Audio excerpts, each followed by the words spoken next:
Okay, I think we're here. Hi, everybody.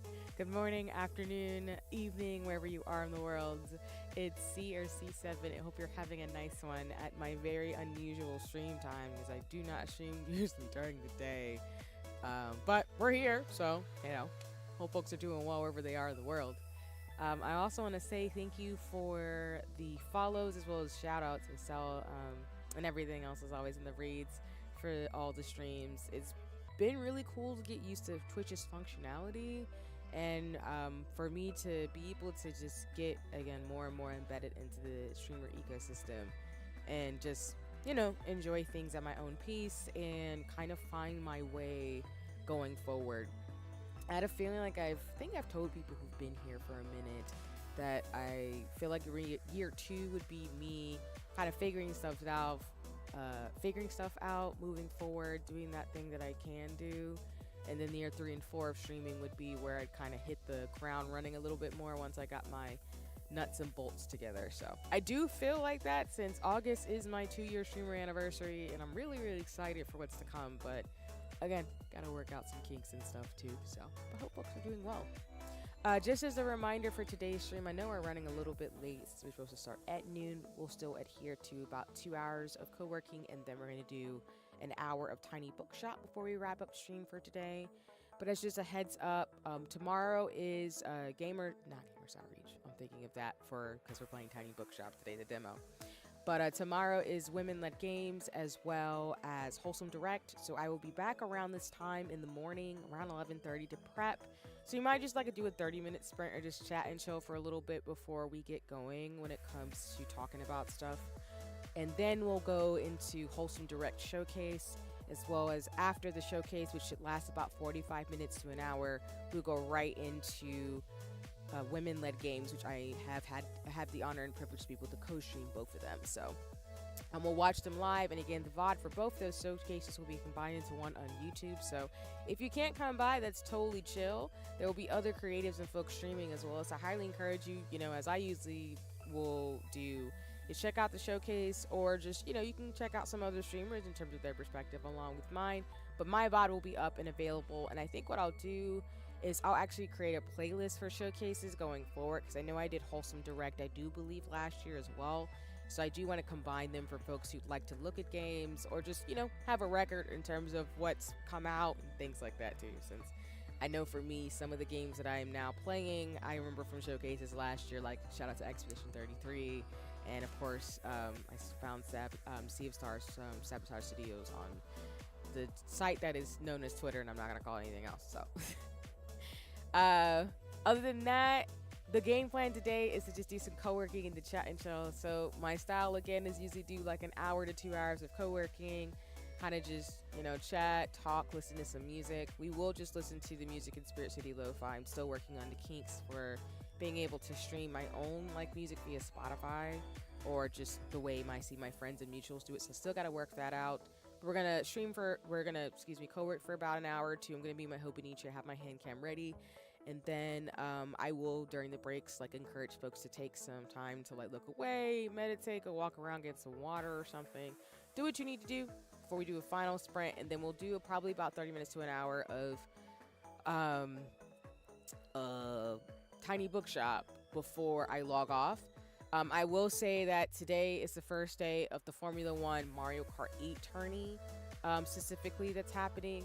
I know Mario Kart World is currently being streamed and played, and I'm not gonna lie, everybody's spoiling everything about the game, because I think someone put it very well. The console launch feels very old school, where people are going to GameStops or Walmarts and buying a copy for themselves, which is great. But as somebody who does want to own a Switch 2 and actually play Mario Kart World and games, I have to remember that when things drop, people spoil them. So I have to bob and weave stuff right now because I don't want to be completely spoiled about the games and stuff coming out. But I will be a part of the Mario Kart 8 tourney, since I don't have a copy of Mario Kart World yet. But I look forward to playing the game and stuff like that too.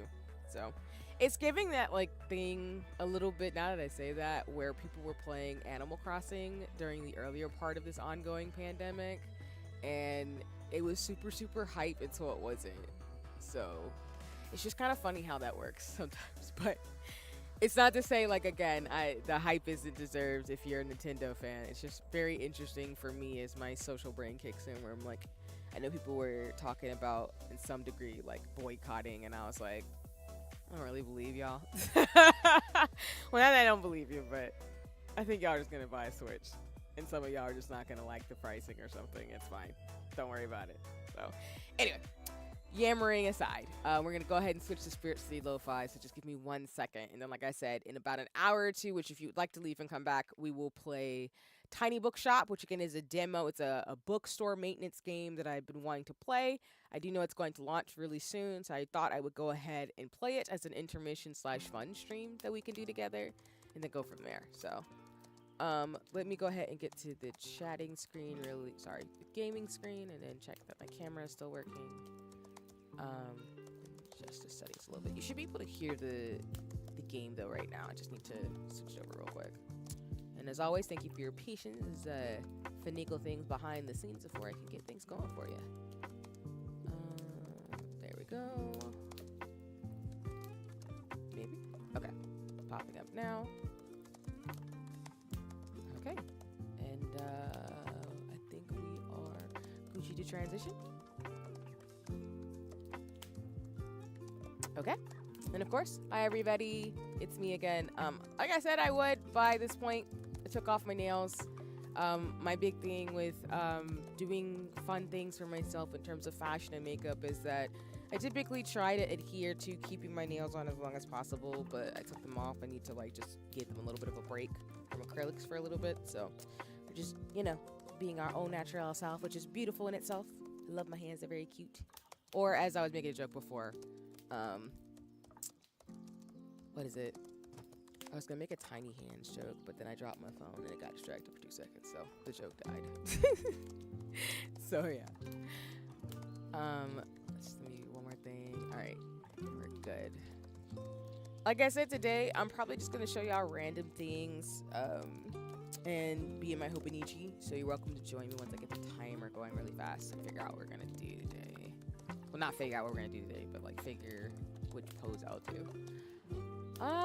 Usually in the chair. I think I'm gonna go by the bay window right now. And then there isn't a writing thing by the window. Shoot. You know what? We'll type then on the computer. It'll be similar to Hobonichi. It's not the exact same, but it's fine.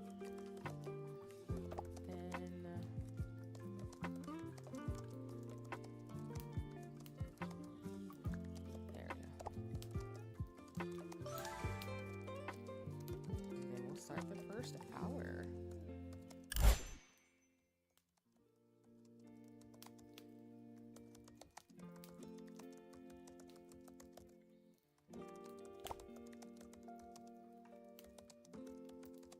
Okay, I'm hoping it'll disappear. There we go. All right.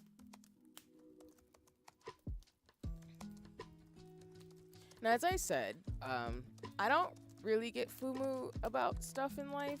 So, I am here for the hype of Nintendo shenanigans, but, like, I'm completely fine just not, having to wait a little bit, if that makes sense.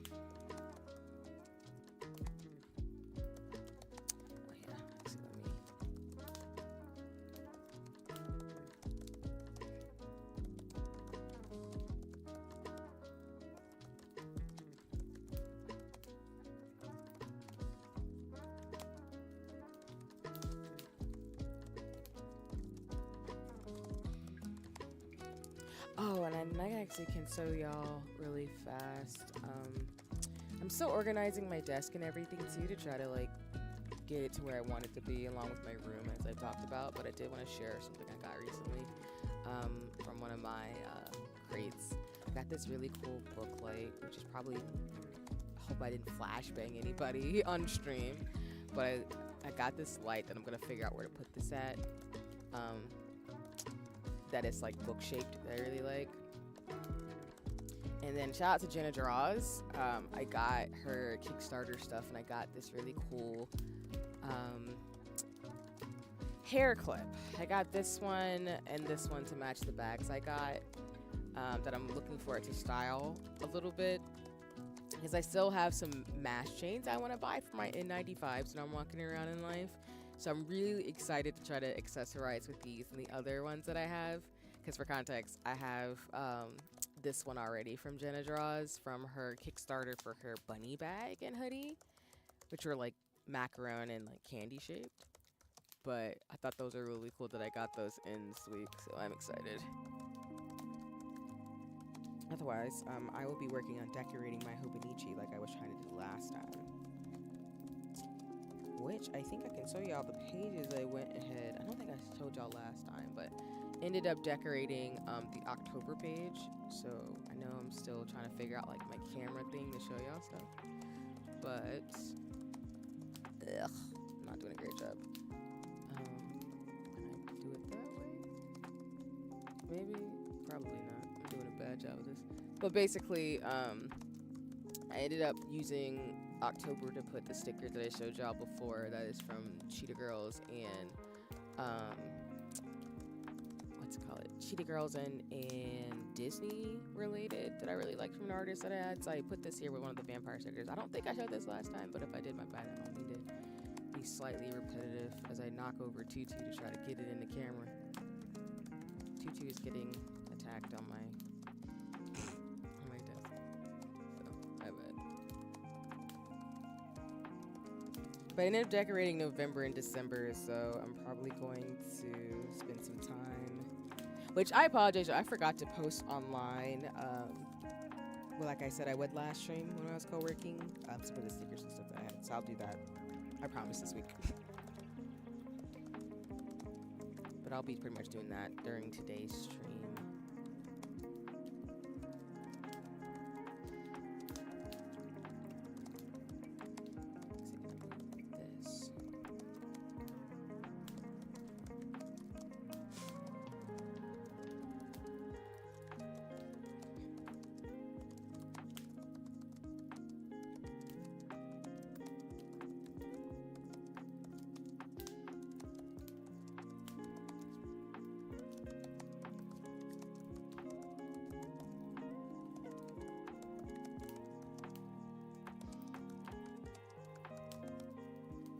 This.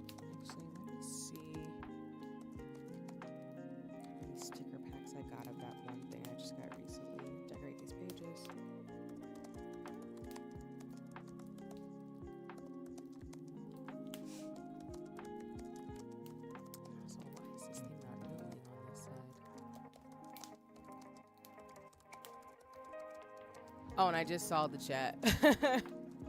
Sorry about that. My chat on OBS is being weird.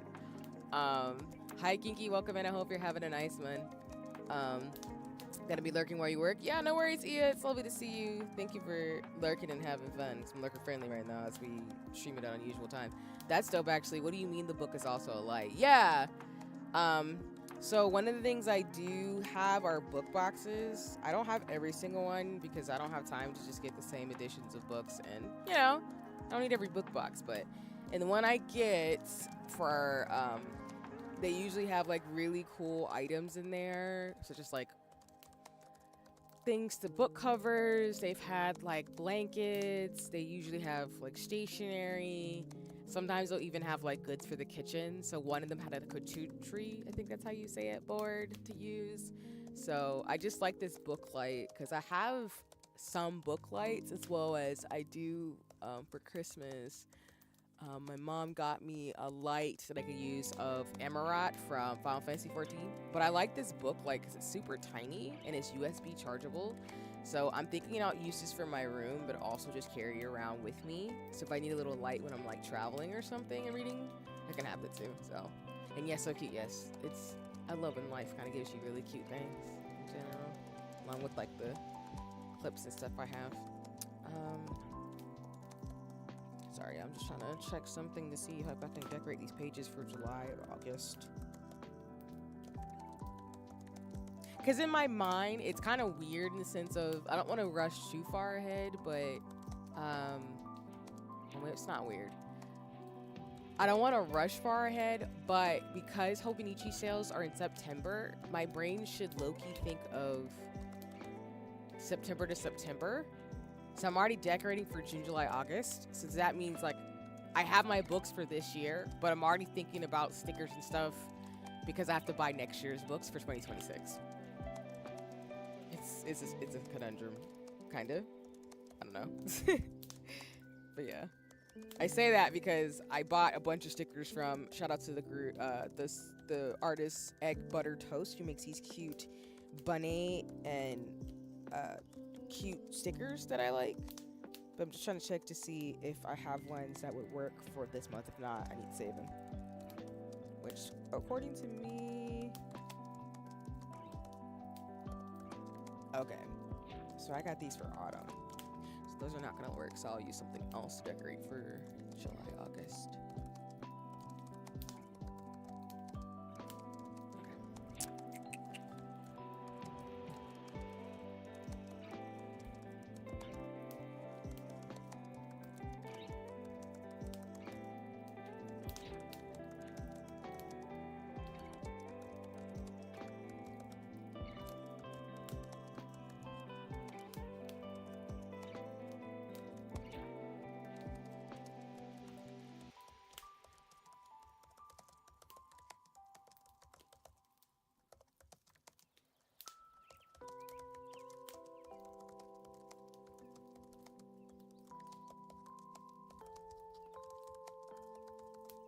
And then I'm gonna change this song. Apologies.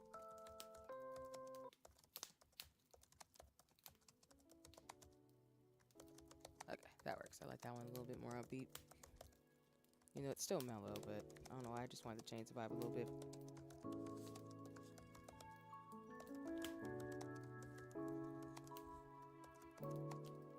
But these are cute.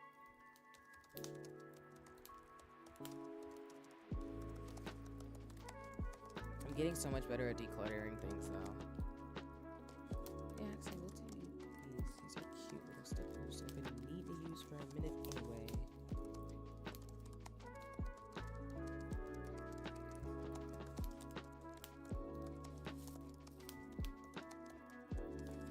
Oh, there's that one. I've been looking for this one. It's up here.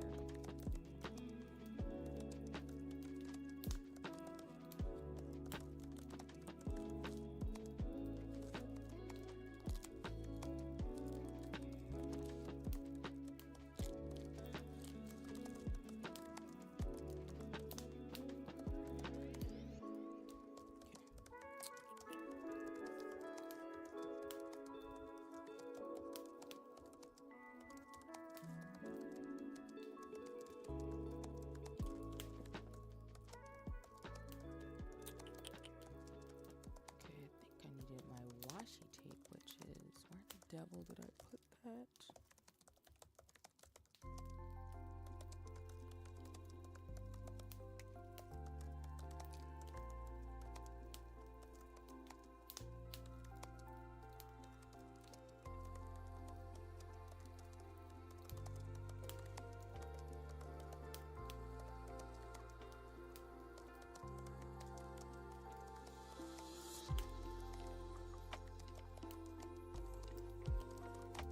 Put it in my other bag so I can see it next to me.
See me rolling around in my chair because I'm trying to like figure something out.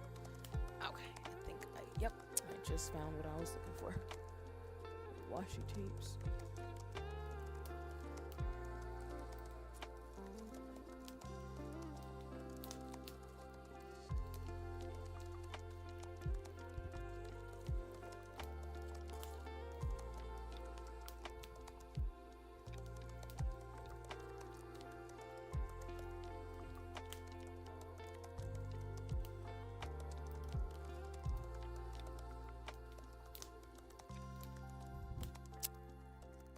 One that I have to have one that I already opened. I just can't find that one.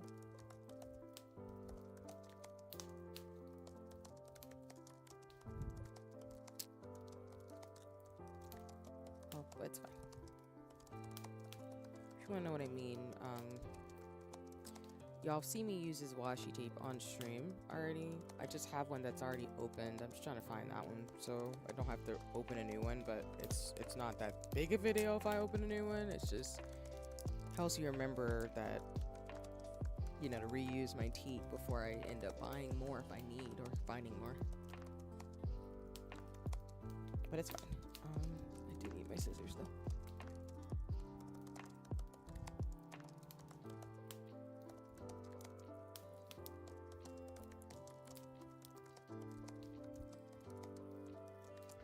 Oh, and I forgot to say this at the top, sorry.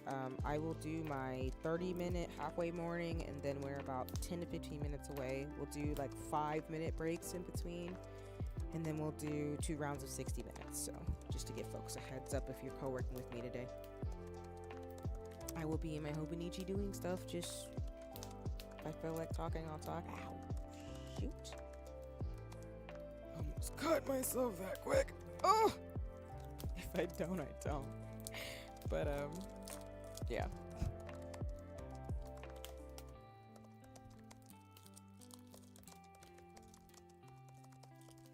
Shit, I would almost do that, though. I almost cut my whole hand again. There we go.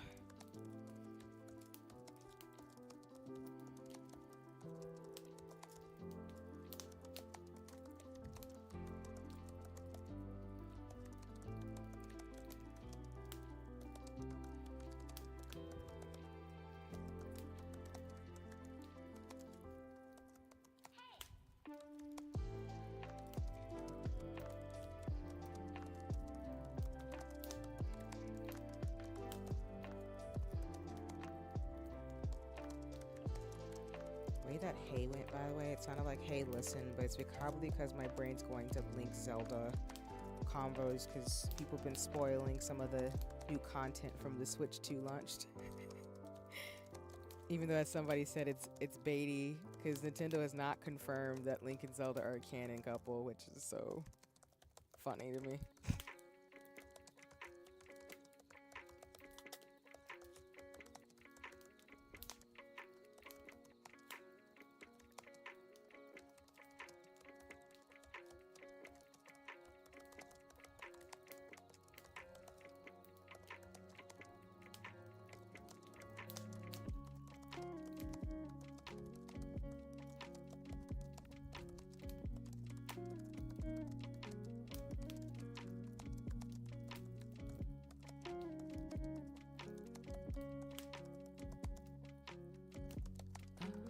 I'll make a little trash pile by Tutu.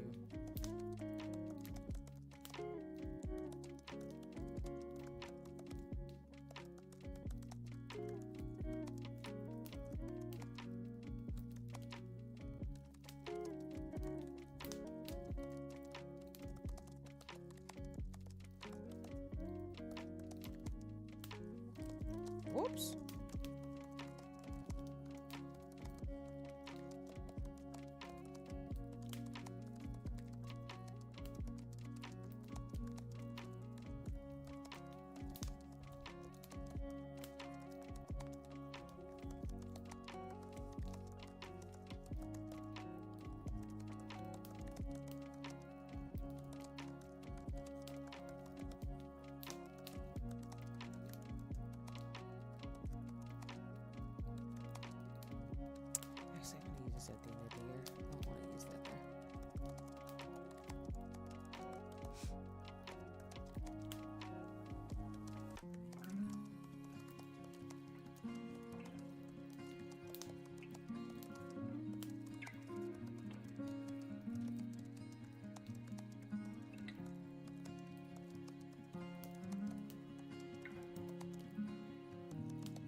Just fix this.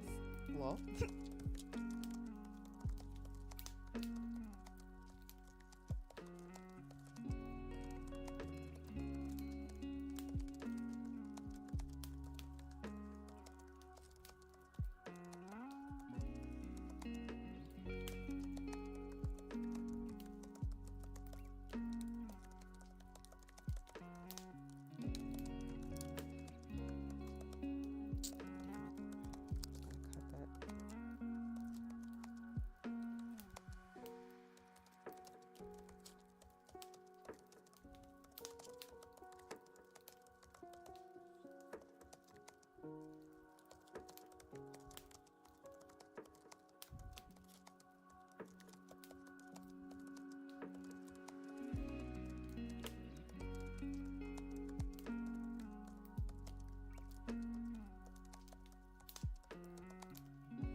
I think I did a thing where I nailed down some stuff that's going to be consistent now for my journal. I'm so proud of myself.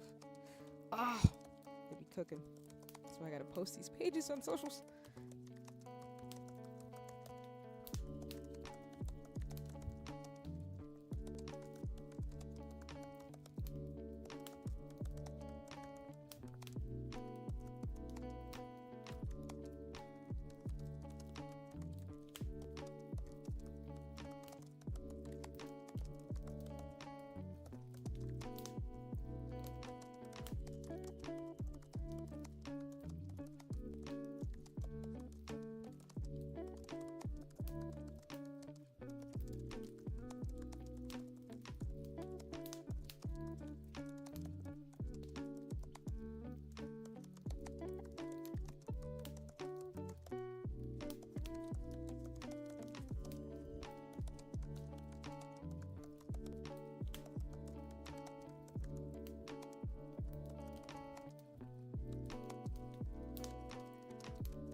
Also, if you're watching me on YouTube, I apologize. This chat is being so weird on OBS.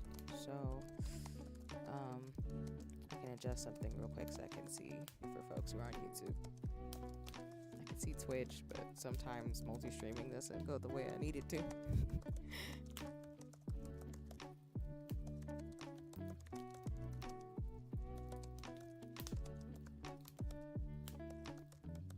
Okay. Yep, and I was right. Hi, Diego. Hi, Bass. I'm so sorry. My chat on OBS is being weird, so I was only able to see Twitch. I just saw that you all are both in the chat, but so I deeply apologize, but I hope you both are doing well. I'm doing okay. I am currently in my Hobonichi, just trying to, like, get designs in my second cousin for the year. I need to post my pages online, but I will do that. I apologize. I said I would after the last stream. Oh, I didn't need to do that yet. Shoot. Hold on. Don't do this. Don't do what I just did. I needed. No wonder I had this up first. Crap. We'll fix it in a second.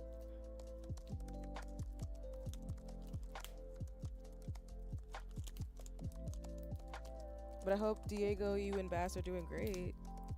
Appreciate you seeing you, as always.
realize at this point the only one that ain't become a Bart yet is Zeno. I'm crying in 14. Yeah, I think that's the case. I think all of us are just running around with our bards shenanigans. So I'm hitting 60 tonight, so help me, God. I'm crying. You got this, Kinky. Yeah, I think I'm like level,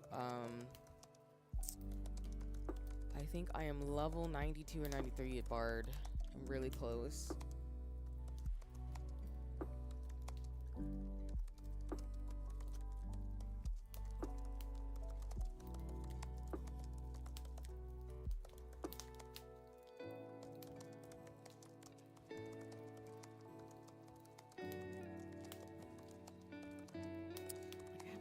Washi tape. I want to use it, but I really feel like I want to use the other one.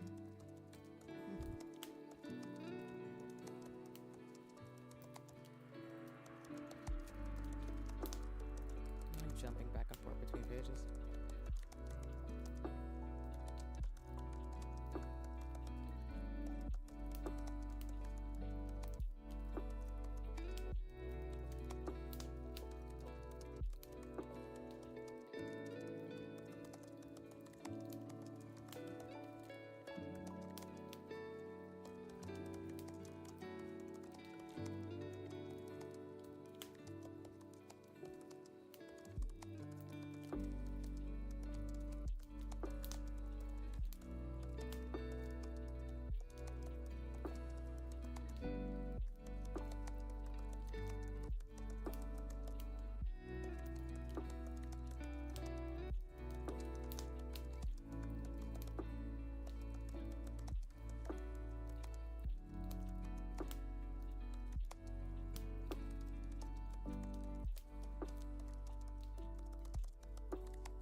Diego, if you're asking about my journal, yes, this is technically my journal that I do my to-dos and a bunch of other stuff, and I'm just decorating it today for today's stream.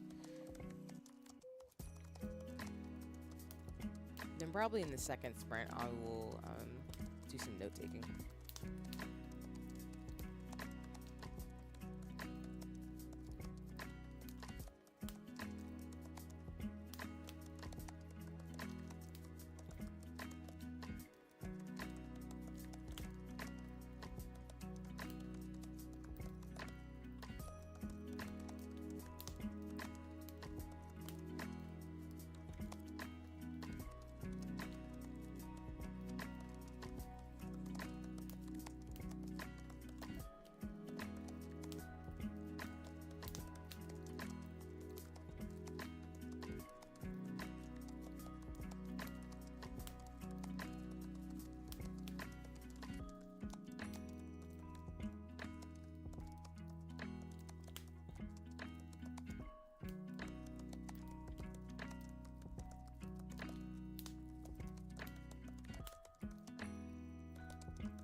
Patreon subscribe to make these little like sticker things, trying to use them for autumn.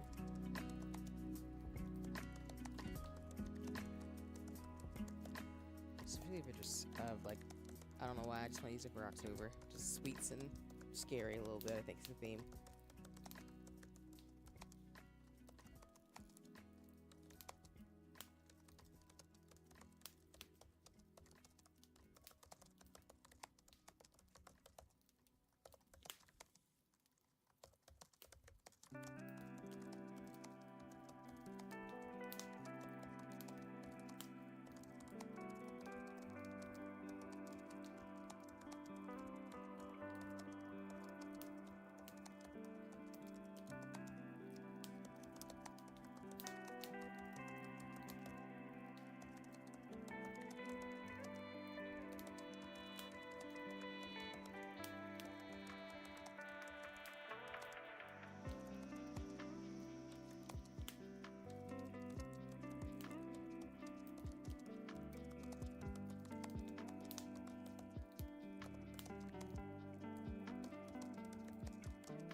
Oh, we're halfway through for anybody who's co-working with me.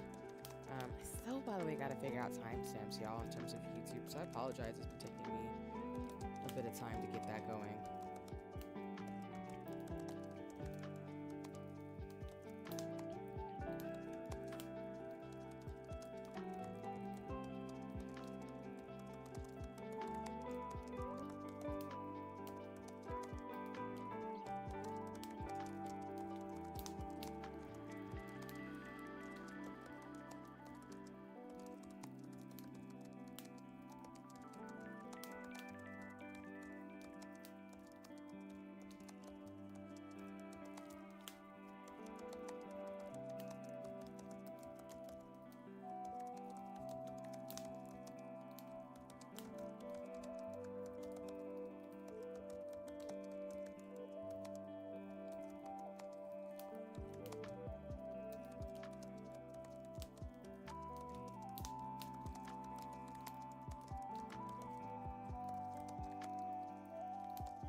I'm sorry, these Happy Meal stickers are cute too.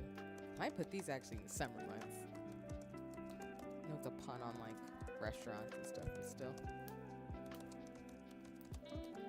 Maybe a good August type of thing.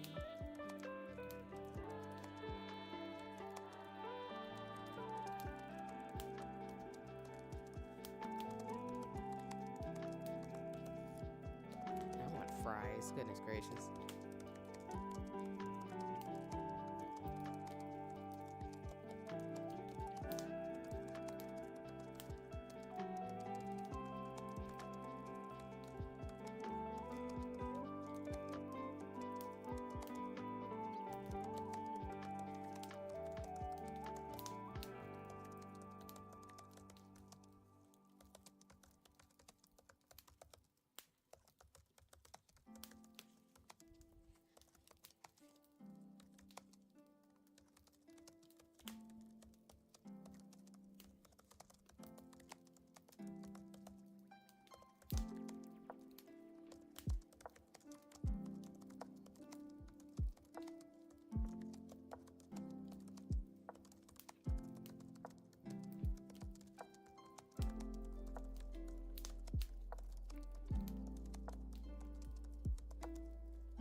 This is really pretty.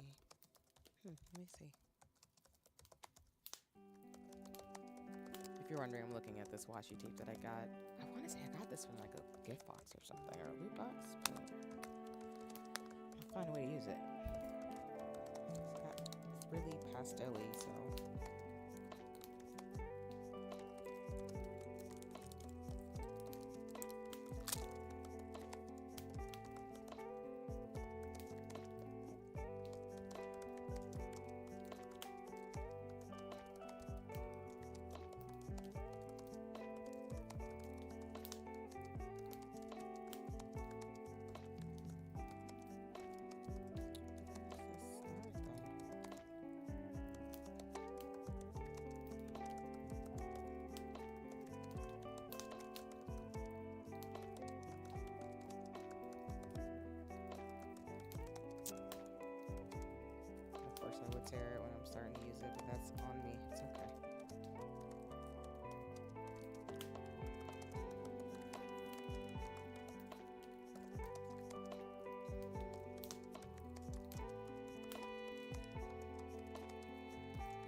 Oh, was I using the wrong side? Whoops.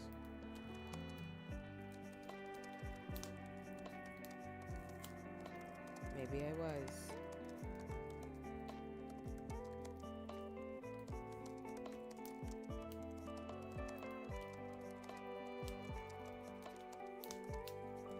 Well, as I say, that's rough, buddy. So this is what it looks like. I accidentally frayed like beginning parts of it, so I'm gonna cut that off because I can't really use that now, but yeah.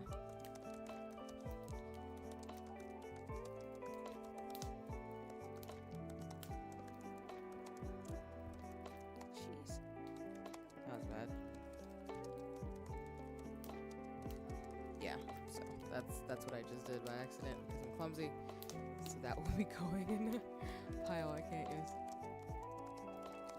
Try to recycle it or use it for some other purpose in my book, but that's not really gonna work too much.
Okay. I think I've done what I needed to do in regards to mapping this out a little bit. I probably will turn my camera off, but turn it on when I show y'all some things, because I'm just going to switch to writing some notes and looking up some things on the internet, but I am still here, so just give me 1 second to shuffle that off real quick, and I'll turn it back on, because I have to show y'all my Emmerich plush I came in. Boop. Boop. Alright. I don't think you see anything else now. If you're wondering, sometimes like I schema out when I'm gonna put in my books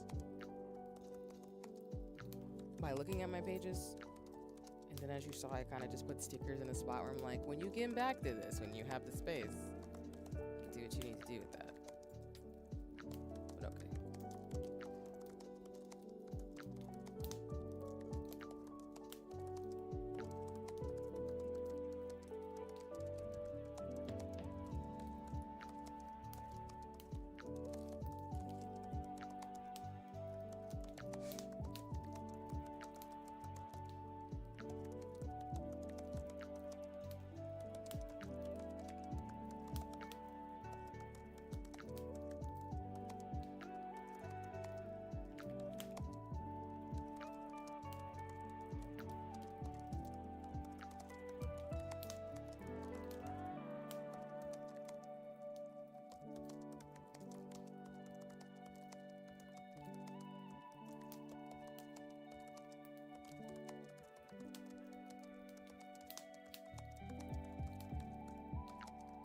Ooh.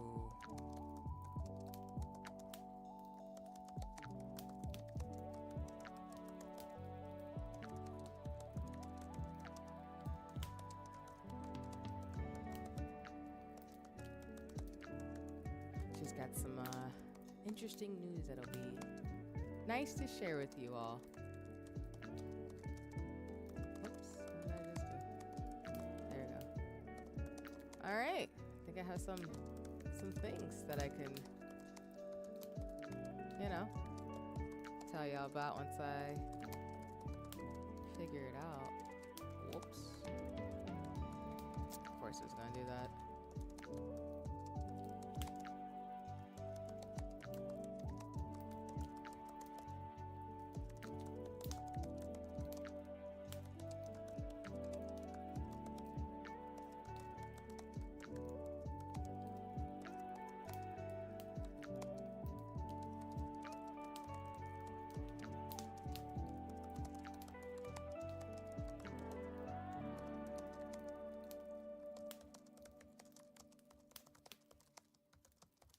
All right, things I think I'll add these games to my docket then. Cool.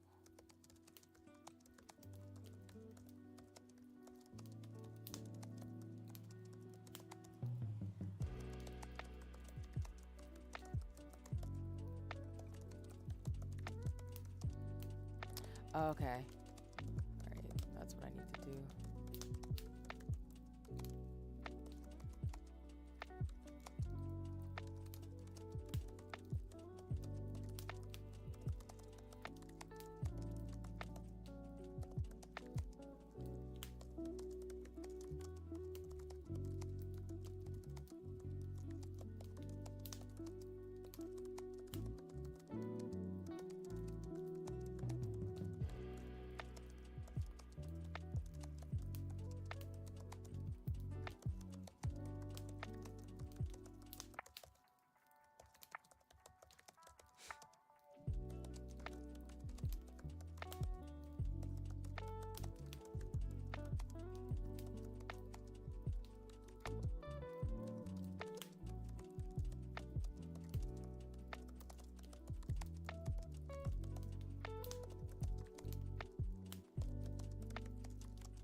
I will say this for some of the opportunities I have had the privilege to get.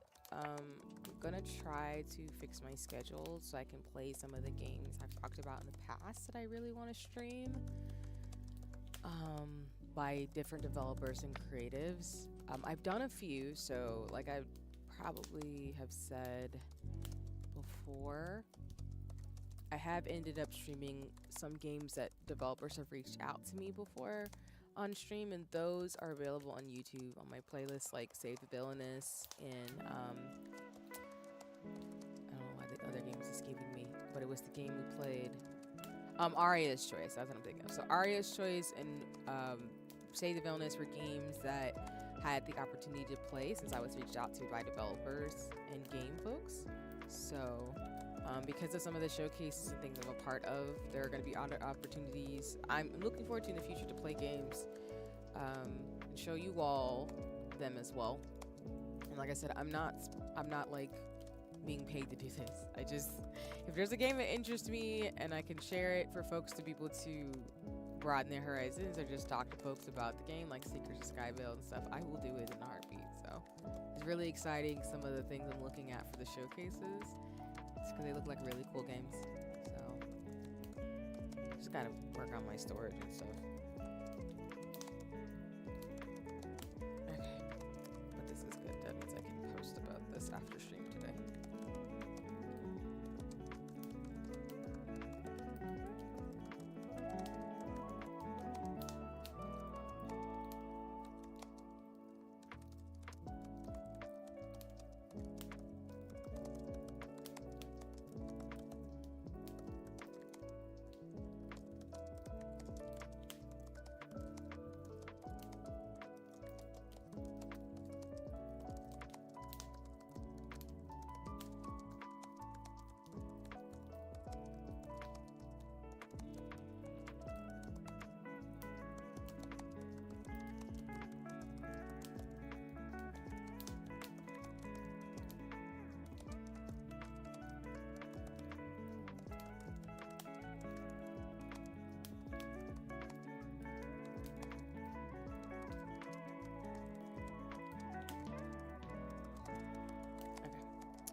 Write this up a little bit.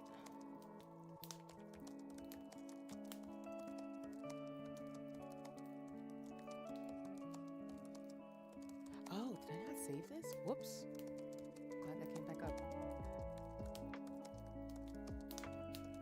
Remember to save your files, y'all. Save your files.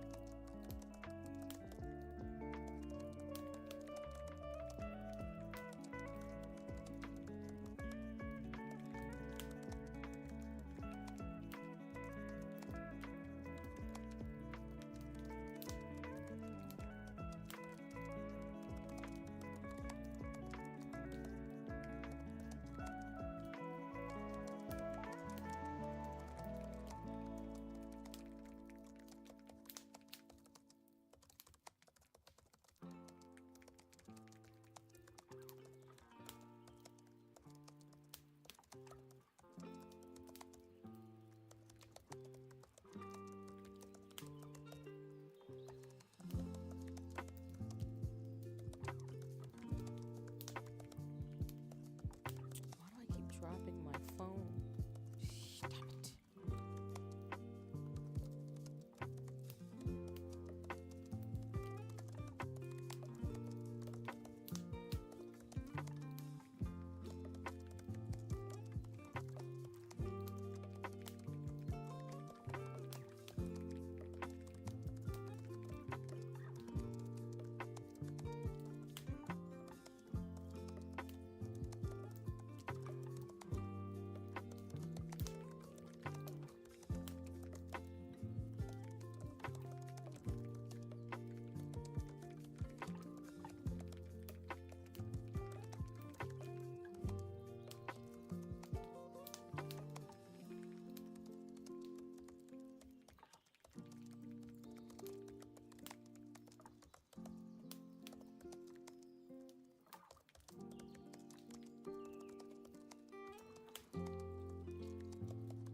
missing my cues today, but just as a heads up for folks who are co-working today, I love how it said kids instead of keys.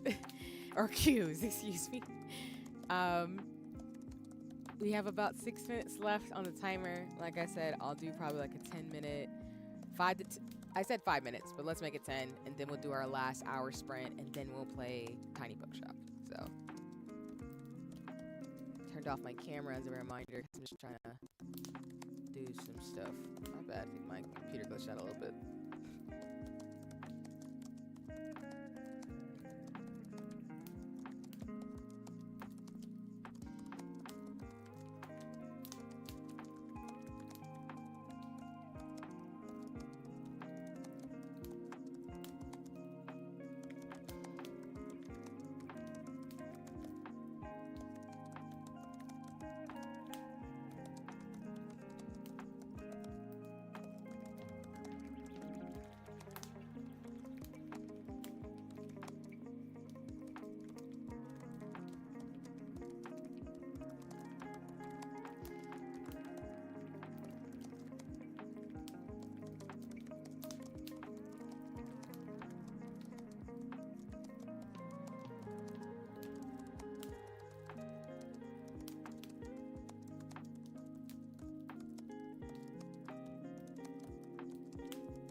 Whoops.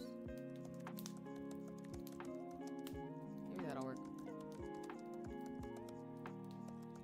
I love how that worked when I refreshed it. Rude. Oh my god. Technology, why would you do that to me? Again, sorry for anybody's like messages I might have missed in the chat or took a little too long to respond to. It's not intentional. My chat was just being really mean and not showing me the YouTube and Twitch comments, so apologies for that again. Okay. Alright.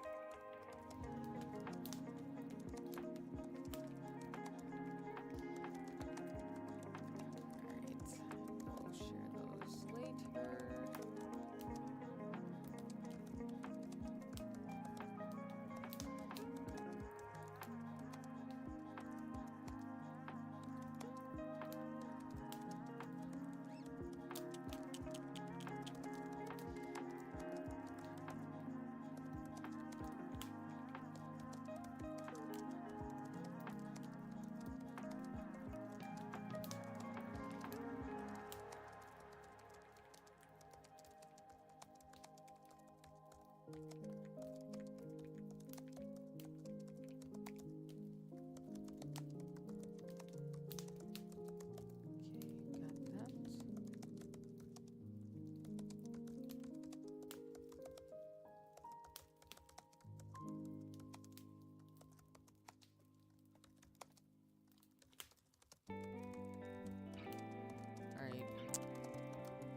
Timer's still going on, but I'm kind of gonna switch up the mode just a bit.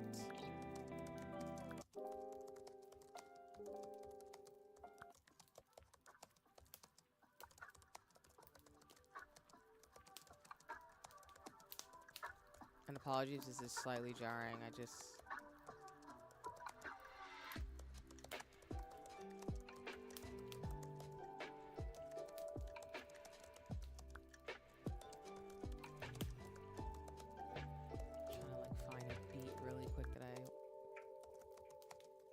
work with right now.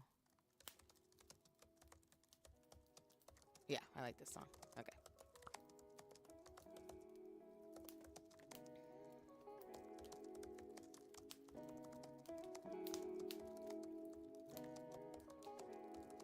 Like, I don't do it on stream, but I tend to play songs on repeat a lot, but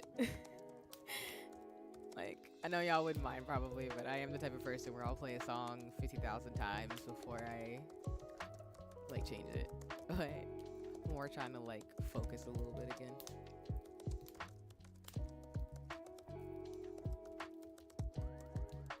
T-Set, welcome in. It's lovely to see you. I hope you're having a nice one. Thanks for coming by stream. Yeah, if you're down to co-work, that is what I'm doing. We're about to get to the end of the first hour of co-working and then take like a 5 to 10 minute break. But then we'll do another hour before I play Tiny Bookshop.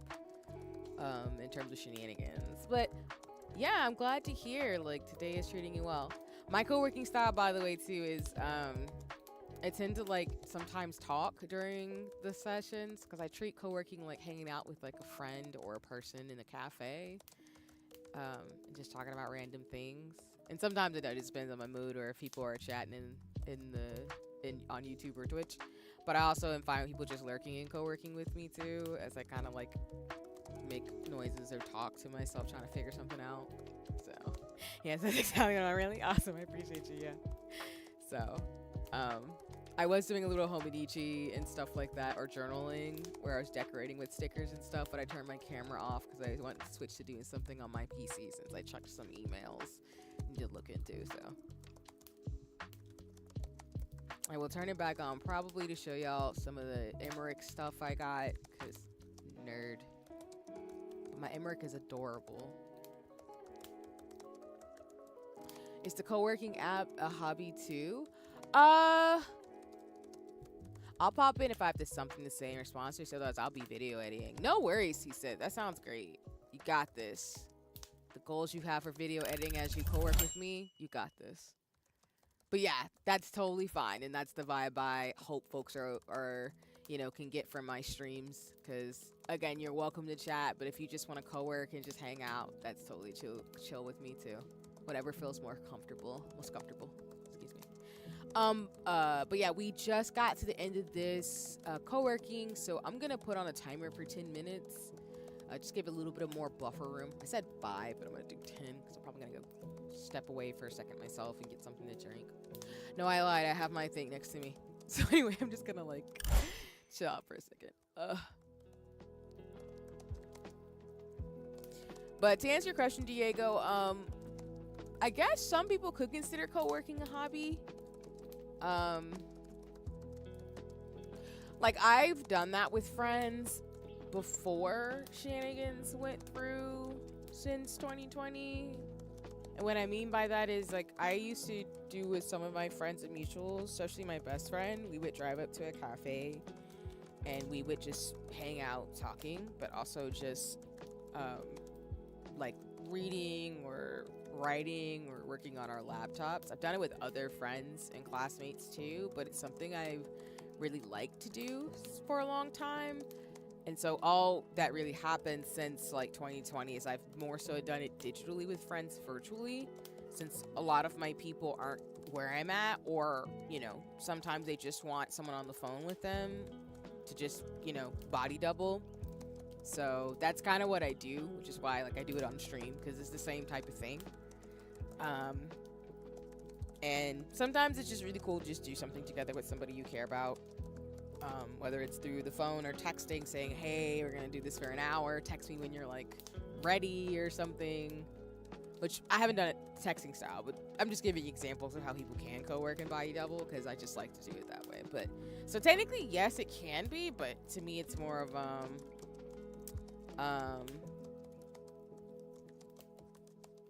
so yeah, talking about laptop for some reason. Oh, got you. So you're saying you had a new laptop, Diego, if I'm reading that correctly? Which if you did, great. Yeah, body doubling is really useful. I have ADHD. Yeah, gotcha. Cool. And I appreciate the honesty and transparency, because a lot of my loved ones are neurodivergent, so maybe it's partly that too. I don't know. But also like I just like doing stuff with people if I can. Like, I know there's some stuff that you just can't do with other people, but I personally really like body doubling and co-working with people. It's just fun to me. It just builds camaraderie when you're like, hey, you've got this goal, let me cheer you on, and I'll be doing my thing while you're doing your thing. So, but yeah, Tisa, I have a lot of like friends and loved ones who are who have ADHD, ADD, or just neurodivergent. So that's why I'm just kind of like very, I don't know if it comes across, but I'm very like, yeah, that makes sense. It's in my world, it does. In the sense of like, I don't know. It's kind of like what happens when I run up against people who are just bigoted. I forget that people are just very like that, and sometimes I'm like, oh yeah, huh. which is not funny, but it's kind of like a, oh, you're bigoted. That's not cool. I'm gonna go over here with my friends. It's fine. You think I'll be weird in the corner. But I also have loved ones who have like all types of disabilities and abilities, so it's just being very cognizant of that, and also just being like, it's not a big deal to me. I love my people no matter who they are and what they do. So hope that makes sense. Okay. Actually, might stretch my legs. Oh God.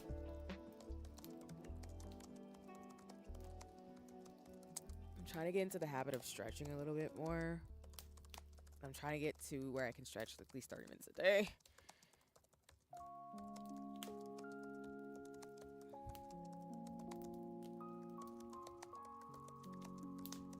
I'm still not there at the habit, but working on it. I ran into a doctor on this most recent trip that objected to my diagnoses because I'm too intelligent to have ADHD. What type of comment is that? I'm so sorry, T said. They shouldn't have said that to you. What does you being smart have to do with you having ADHD? You can have both. What's helpful for underscoring for me that his opinion isn't fully trustworthy. Clearly. I mean, that's so weird to me. Like, what does you being smart have to do with you having ADHD? You can have both at the same time. You can be really smart and be neurodivergent. That doesn't make any sense to me. That's so funny, but I get that because like as somebody who is a scientist, like it's interesting talking to medical personnel or health professionals because sometimes their school of thought is very like, huh? Like, what does that got to do with anything? And I'm sorry because that just, the ableism of that comment jumps out to me. Like, everybody is not the same. So just saying that is really jarring. Like, huh? So, kudos to you for clocking that. Because if someone said that to me, as somebody who doesn't have ADHD, I look at them like, what are you talking about? Like, huh? I don't know. Well, I do know. It's just ableism's so funny how that works sometimes with personnel. But again, I'm very biased because, like I said, my loved ones have like neurodivergence, and my community has neurodivergent. So it's very telling how someone's school of thought comes across when they say stuff like that, and it's just jarring every time. So it's kind of like, huh? And I keep saying huh because that's the only response I have sometimes where I'm like, really? Oh, Jesus. I hope you don't get any more responses like that in the future, of course. But, you know, people are people. No matter how much science or stuff they learn, you just hope they unlearn some of that stuff, because that's wild.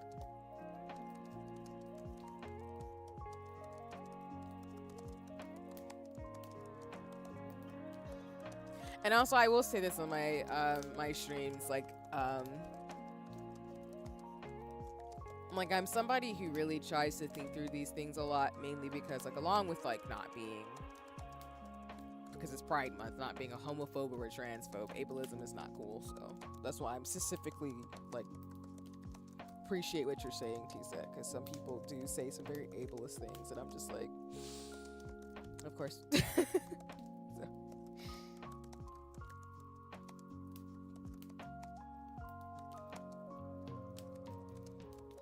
And I'm also biased as I'm from having studied neuroscience. The biggest thing I've learned, like I've said on streams before, is that nobody's brain is the same as anybody else's. We do have like brain studies and scans, and we do know some of the functions of different aspects of the brain.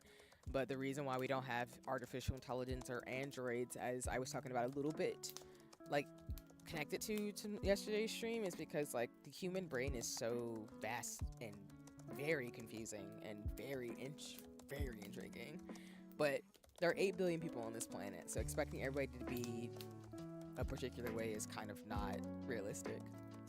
So it's just so strange when people are very definitive about that kind of stuff.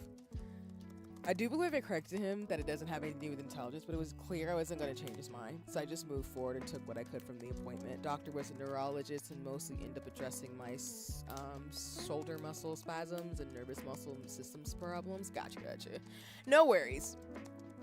And of course, you know, in this moment, one, kudos to you for at least like correcting him, but it shouldn't have been on you for you to have to tell them that, hey, it's not really a great comment. Just giving ableism type of vibes. But I'm at least glad you were able to move forward and get what you could from it to address some of the other things that you're addressing. So, like I said, I know it's not navigating the healthcare system and figuring out what's going on with your body, and everything is not easy. So I do want to commend you for doing what you got to do.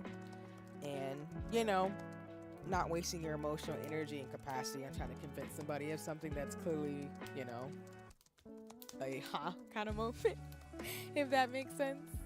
So, because it takes emotional labor to kind of to advocate for yourself, but also to be in those spaces sometimes where people just are not very good about their own biases and misunderstandings about something, especially if they don't have the lived experience. So, because I know people conflate lived experience with expertise, and I'm like, that's not the same thing sometimes. So, yeah.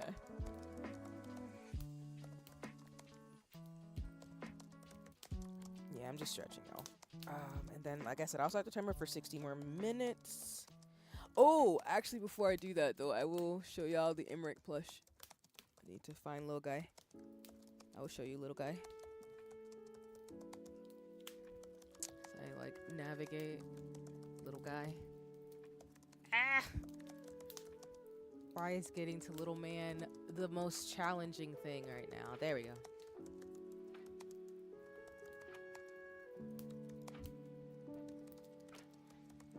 But like I said to you, T-Set, kudos to you for doing what you have to do, like I just said. But sincerely and truly, I do think it's a lot of work, but you're doing it, and I think that's great.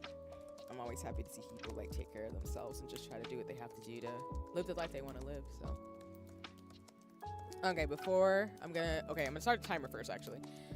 So we're gonna do another 60 minutes for those of you here with me co-working. So I'm gonna go ahead and get started the timer, but I'm also gonna show y'all my Emmerich plushie, and then I'm gonna go back to like what I was doing. Sorry, I had to think about like what was I doing? I was writing. My bad. Sorry, I do that sometimes. Too much going in my little brain. Okay.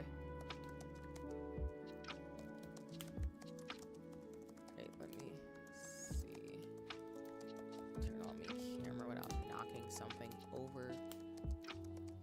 Oh, nope.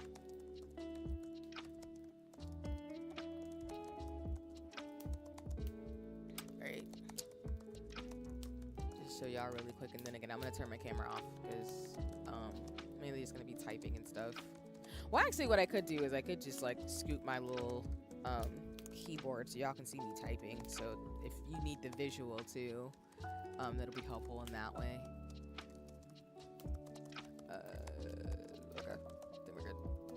Alright. Hi, hello, my hands again. Here's baby. Oh, he's missing his shoe. Oh my god. I have to find his shoe. Oh my god. No, I lost his little foot. Anyway. Sorry. And threw me off. I was like, where is his little shoe? Oh no. I just got him. Anyway, here's Emmerich. He's missing his little shoe, so I guess this example show you. So he's little pit pat feet. He's got a little paw. It's adorable. He's got little black boots, and then he's got a little outfit. Look at him.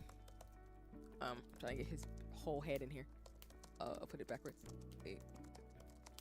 Hello. So, for those of you who don't know, Plush Wonderland, because a mutual of mine is a big Emmerich person. So she saw Plush Wonderland had these plushies.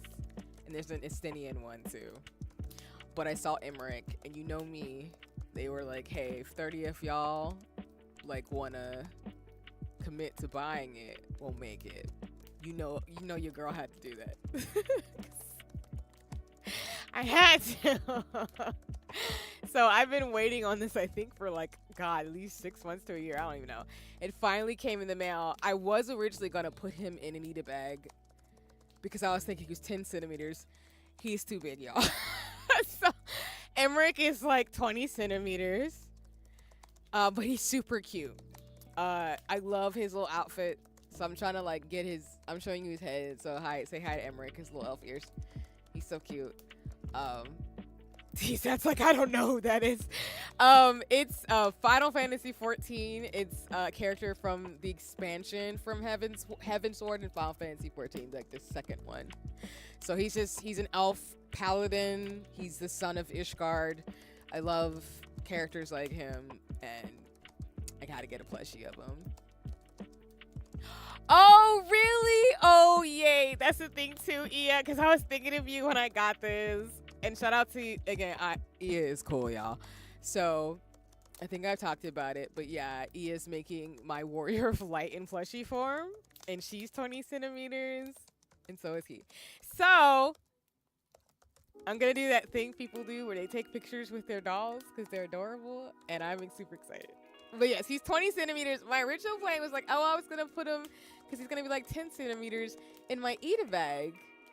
But then he came and he's big, y'all. Like, in context, he's as big as my tutu. So, she might have a little extra height on with the ears. That is true, Ia, which is fair. But yes, this is Emmerich. I can't get his whole body here because of my camera, but this is a little outfit. He's got his original, like, Ishgard outfit. And his jacket, he comes with boots, pants, a little tiny shirt, and his little overcoat, and then these little like gold things, and his little paladin. He's super cute. So he's as big as my tutu, but I gotta find his little fees. I don't lost his little boot, which is not good. So that just happened, and we're gonna fix it. But anyway, we're gonna put Emmerich there to show y'all tutu. But yeah, so as I can show you, tutu's a little bit. Is tutu tinier? Never mind, I lied. Tutu, I think, is a little tinier than Emmerich, but this is my tutu. It's one of them, like, Pop Mart dolls, which I know would scare people. So I wanted to show a high comparison really quick, just to show y'all Emmerich. So, and tutu. Which she's Bunay. She's a Bunay form, so she's bunny. Fair, T-set. And for those of you who don't know what Princess Tutu is an anime. It's a ballet anime, which I actually recommend. It's kind of dark, but, you know, I'd recommend it. I need to actually, like, finish it myself, like, watch it. I've seen clips and stuff, but I actually need to, like, sit down and watch it, but yeah. So, but yeah, that's her. That's Tutu. Which I know for some people, the way her eyes look is terrifying, but don't worry about it. Okay. Let me move my book. Yeah. And thank you, Tisa. That's a great descriptor. Yeah, it's a ballet magical girl anime about free will. Yep. It's like one of those like shoujo, like one of those animes, or to me shoujos, that you should watch that is kind of subverts the trope. But I put Princess Tutu in the same camp as Revolutionary Girl Utena, Madoka Magica, and those types of shows. So, I'm trying to see if I can like slide stuff over so y'all can see me tight, but it might not work out that way. I have to experiment with my setup as I keep fixing my desk. We'll see. Maybe I'll be able to slide it over without knocking half the things over. I gotta find your shoe, Emmerich. Why did I do that to you? Bad buddy. Okay, there we go. Can't really see. Can kind of see. Okay. You can kind of scoot over a little bit today. I'll move it back once you get to Tiny Bookshop, but just to immerse y'all in terms of me typing and stuff, we'll do it that way for today.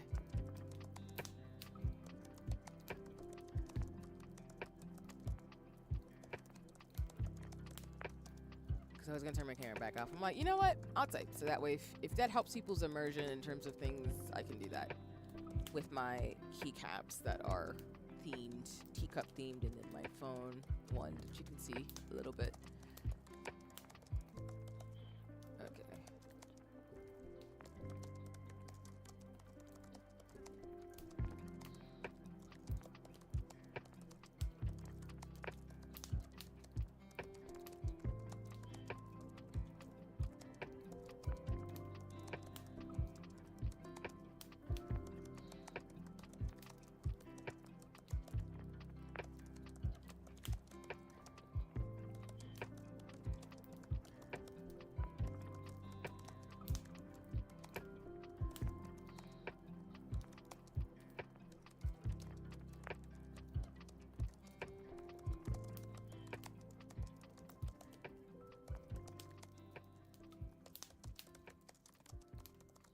I don't know, I was just adjusting my windows again, sorry. Okay, there we go. Watch his shoe be in the weirdest thing in location, because I always do some shit like that. My plushies are generally safe, but sometimes they be doing stuff and I'd be like, excuse me, what do you mean?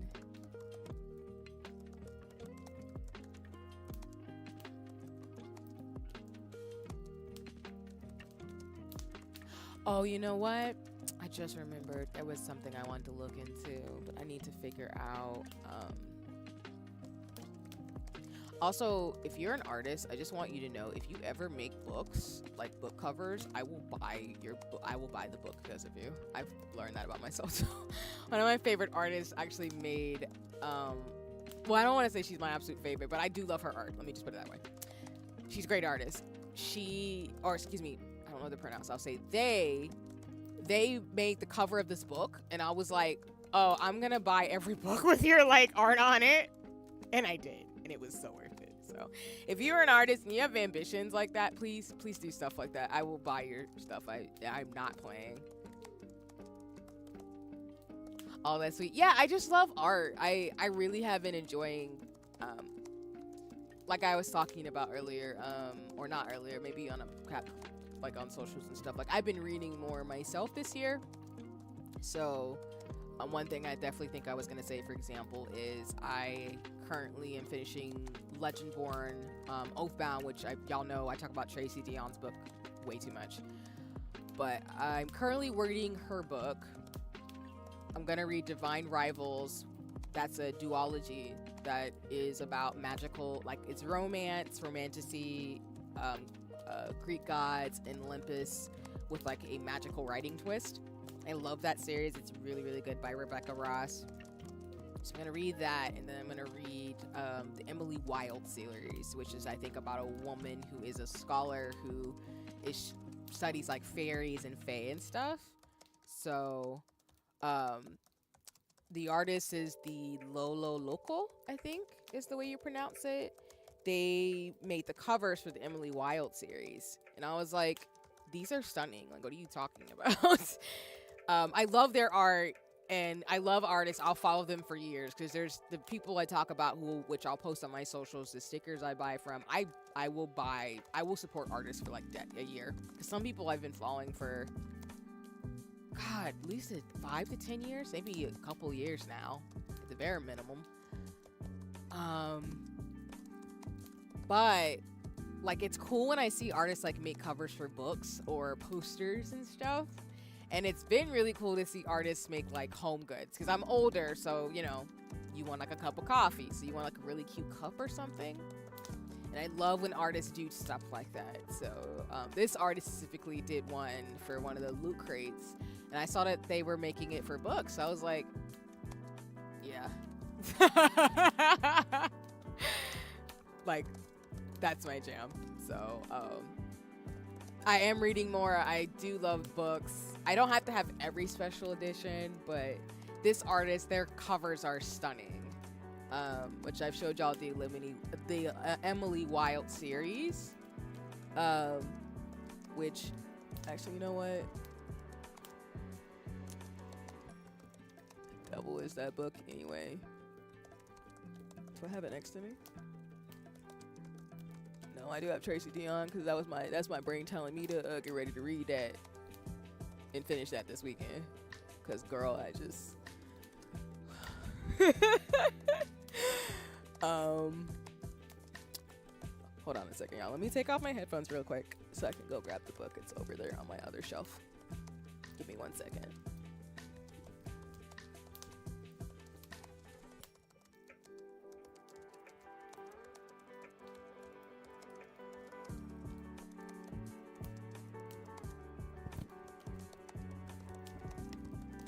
All right, I'm back.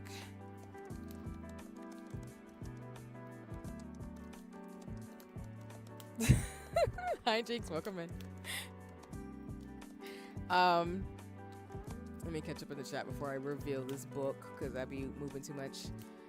Oh, thank God you're on. I'm also trying to draw, so having you on is great. I appreciate that you're drawing and doing things as I am nerdy and dorky.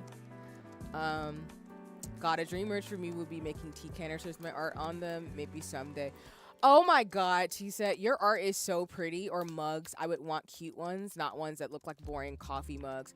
If you do that, I will buy it immediately. I'm not even kidding. Because I love tea accessories, mugs, and I love really pretty art on books. That is like, oh my God, like please keep, I'm already following you, of course, because I loved the art updates you did. But like if you do tea canisters or like mugs, I will buy one. I'm so serious. I'm such a fiend for for mugs. I don't have 50 of them, but I love seeing stuff like that. But that sounds great, and I think you'll make it for sure. Because people underestimate for artists how much people like me will buy stuff like that. And then I love pretty cover art. Always tempted to buy books with Sam Schneider's art because she's one of my favorite artists and draws her queer literature. Nice, that's awesome. I don't think I know that artist. I'm gonna look them up actually, since I'm. One I wanted to show you real quick is let me make sure my camera's not being mean because I don't want y'all to miss this. So I showed y'all this cover. This is the Emily Wilde series, the first book, the Encyclopedia of Fairies. Specifically, I want to point out the character art here is drawn by one of my favorite artists on Instagram. I just really like their art style. Not that I don't like anime art, but I tend to like a blend of realistic art and stuff like that. So that's why I talk about Cosmic Spectrum and Anasarius. Those are some of my favorites. I also like Lausch, I think it's Loish. Those are some of my favorite artists. I do love like anime style art too, but I tend to gravitate towards like those who can do both or can blend a little bit and then create these more realistic looking styles. But all to say, like I specifically bought the Emily Wilde series to just have the cover art because I'm gonna tear through these books. And of course with special editions, they also line the pages. So I did want to show y'all again, since I've shown this book. This is going to be what I'm going to read after I finish Divine Rivals. I love the way they line the book too. So the cover's already pretty in itself, but the freaking like page art, oh my God, it's so it's so gorgeous. And I'm such a fucking dweeb about it, but I don't care. It's amazing. If you like that style, you'll definitely like Sam Schneider. Okay, let me see. Because most of my artists are like BIPOC, disabled, or queer, which I'm not surprised knowing me. Because it's just my friends and people. My community is made up of people of all walks of life. Let me see. Oh, okay. I see what you mean, Ia. Yeah, their art style is very pretty. Very pretty. Yeah, you were right. I need to be able to figure how to share my screen without blowing up my thing, but their art is super gorgeous. I love the realism. I love this style of art. Like, I love art that's very fantasy and very cozy when I look at it, but I love really good realistic art styles too. Like, I love anime and gaming, but I also just really like art styles that pop and are very distinctive. And of course, you know, if you draw BIPOC people, I love you by default, because I feel like sometimes people don't remember how to draw black women. Echo said hi in his EP nap times. Hi, Echo. I hope you're getting rest. See, and of course they are a Dungeons and Dragons and Fairy Law consultant. I love people like that. But I love whimsy because I want to learn how to draw too. And my dream would be, if I ever could, I would love to draw people's. Actually, you know what? It would be cool to do an art cover, or like, maybe not art cover, And hold on, let me say that. If I was good enough in the way I know I could be in time when I'm like 40 something, cover art would be interesting. I would want to do fashion design, like a fashion book though. That's what I'm working towards. I said I get myself till 40. I'm in my early 30s, but I said give myself till 40 because, like my sister told me, who's a professional comic artist, you guys give yourself at least a decade to learn how to draw, and I'm in the very beginnings. I just be doodling, but you never know. Might get there a little quicker, but yeah. But thank you. I'm gonna look out for this artist. Do they have a social media? Like, most people do have like an Instagram or a Twitter. Okay, I'll follow them. Thank you for the recommendation.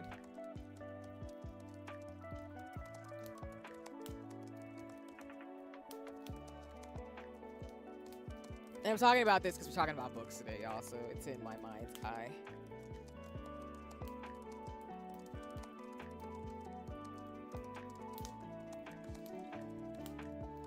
It'd be funny if I'm already following them, but knowing me, I be wilding out on the internet when I see pretty things, and I just be like, listen. I am not, but I found them.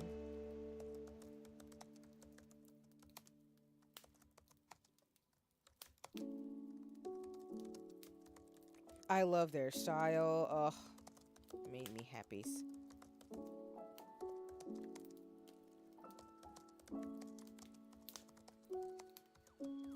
Okay. But I was getting on this topic because there's a book that La Local is they made. It's like bard dragon fantasy type vibes, and I have to like, I don't need every single book because I just don't want to own every single book, but I will go out of my way to buy a book by somebody I care about. I will save money to buy a book that somebody does. And they have apparel. So another thing I want to do is I want to make art for clothes. I would love that. That would make me cry. Some of the designs are things that have in my mind's eye, but you know, let's take it one day at a time.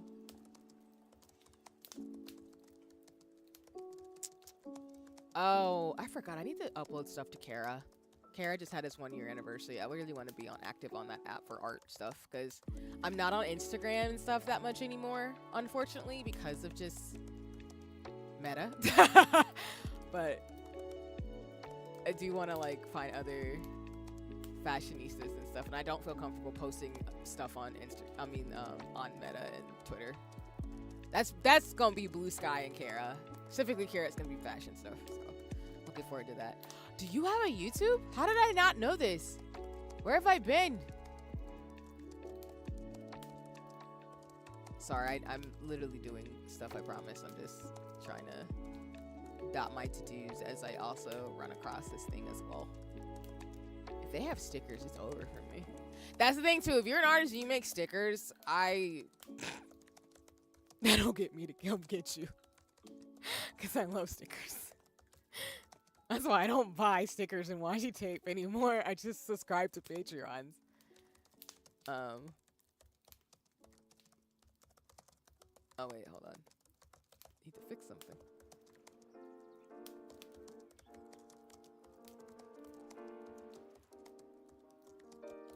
Okay, let's fix that. What? Oh, whoops. Wrong thing.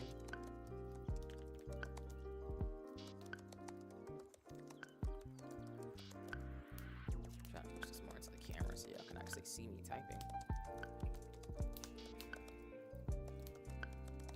Okay, there we go. Yeah, this is me. I appreciate you, T said. I do. Karakani. Okay, I don't know that actual artist, but I'm gonna check him out. Like, I legitimately mean when y'all recommend things for me, I will look into them and be trapped in the hole with you. That's how I got into K-pop.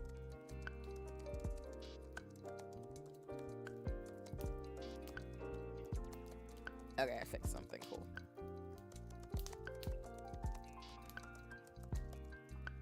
Because, yeah, the thing for me is most of the artists I'll post on Blue Sky specifically, Because I'm probably going to lock down my Twitter again. I unlocked it for something, but I'm going to relock it because I don't really like having my things out there on the app.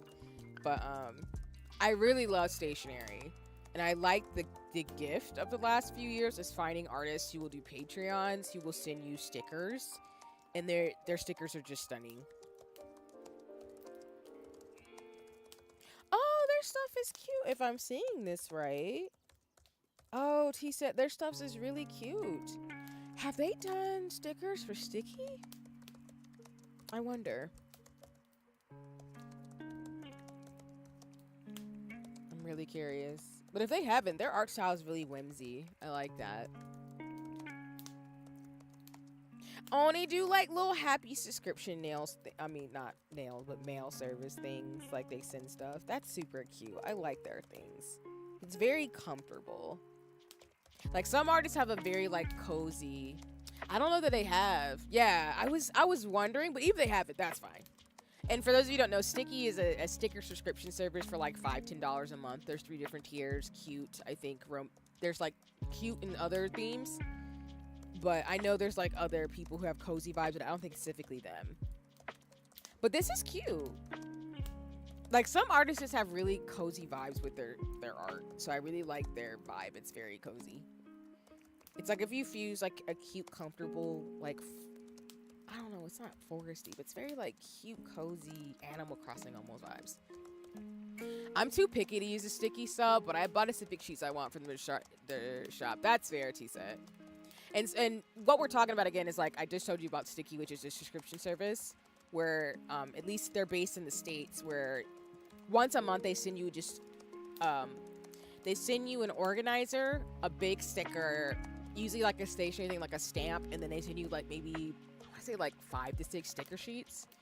To T-Set, to your point, yeah, I think the thing about Sticky that's kind of like meh sometimes is that sometimes their stickers don't be hitting. Particularly if you're somebody who's very, to your point, picky, because I'm picky too, I've noticed with my sticker sets. So I like that you can switch between the packs, but I do appreciate Sticky has it to where you can just buy like sticker sheets for a couple dollars, the ones that you really like or find cute from specific sellers, instead of just getting the whole subscription service. So, because I, for one, for Sticky, get the cute pack typically, but I have noticed sometimes I'm just like, I don't really care for that. And there's really particularly artists that I prefer that I'll just buy from. That I'm like, okay.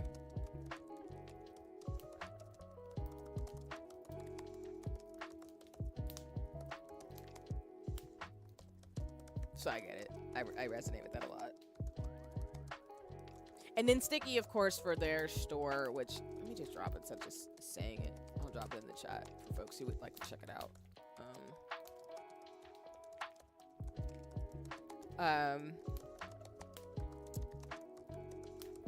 Sticky is the company. Again, I think they're based in the States. I do think they are. And what they usually do is they have their packs like I've described already.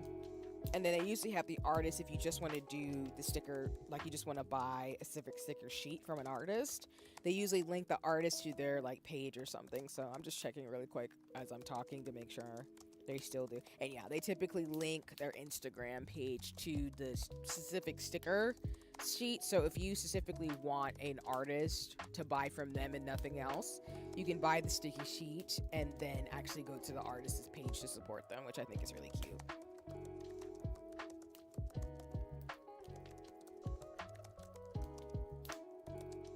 Because there's some artists I'm just like, those are my sticker queens. Like GDB, I will always buy her stuff. I'm sorry. Black Girl Magic vibes. I love her so much. I love her work. She's super dope. So anyway, that's my rant as I'm like looking stuff up today.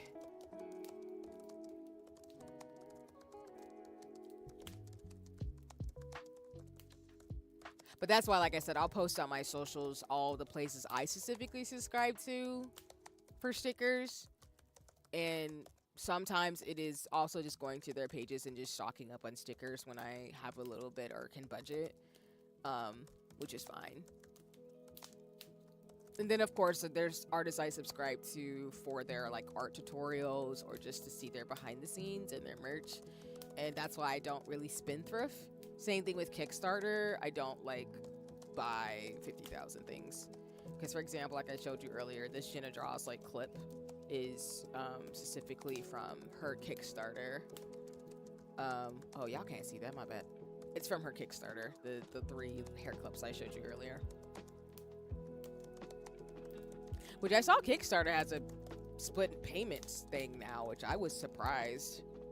Well, I'm not, because I think a lot of services are doing that now, but it's interesting because then for Kickstarters or crowdfunding programs, you can like split it up so it's more affordable over time.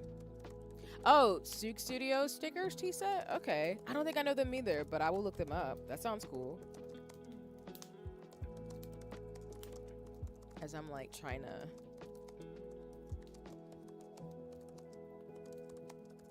Oh, their stuff is cute too. Oh, I love their style. It's so cute and chunky. Yeah, their style's super cute and chunky.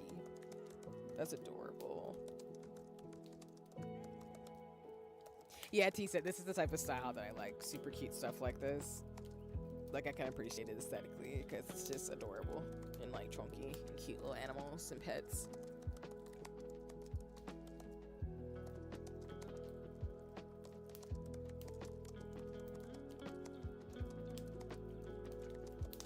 I think I've fully morphed into a book talk girl, which I don't think it's an actual thing, but what I mean by that is I think I grew up to be an adult Belle, which is fine. It's totally fine. The book girlies are my people, so are the stationary folks. And of course, we're being gender inclusive, so if you're a book fan and a lover of stickers, you're my people by default. That's just how that goes. Hold on. Sorry. Knocked over the camera. Give me 1 second. I'm turning it off since I got knocked over. Hold on just a second, y'all.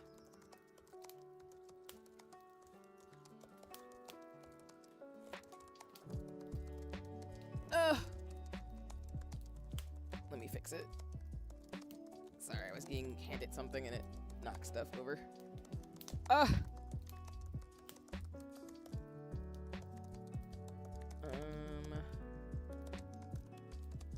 me switch really quick to the chatting screen and then I'll fix it. But you still should hear the music, so apologies for that.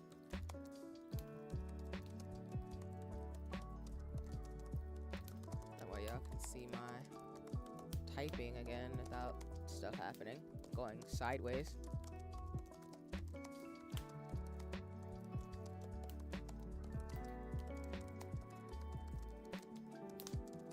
Okay, just give me 1 more second. Just want to make sure it looks good on my end and it still works.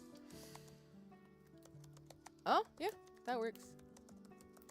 All right, we're switching back. Thank you so much for your patience. You see my hand and it keep working. Sorry about that.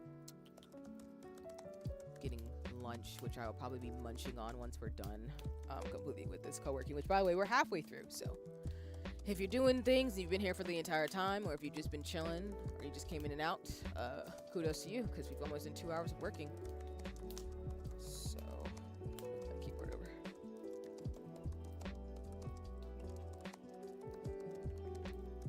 Oh, that's not what I wanted. Oh, dang, did I move off of it? Shoot, I did. Okay, well.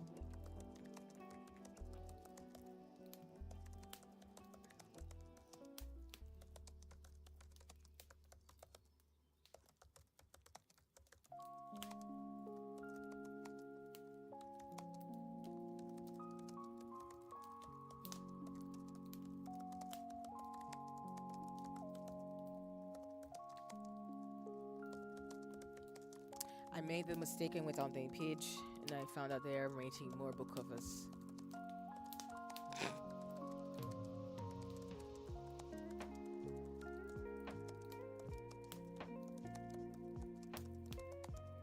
Yeah, the book, Down with the Ballad of the Last Dragon is what I was looking at reading next. but just not helping me right now.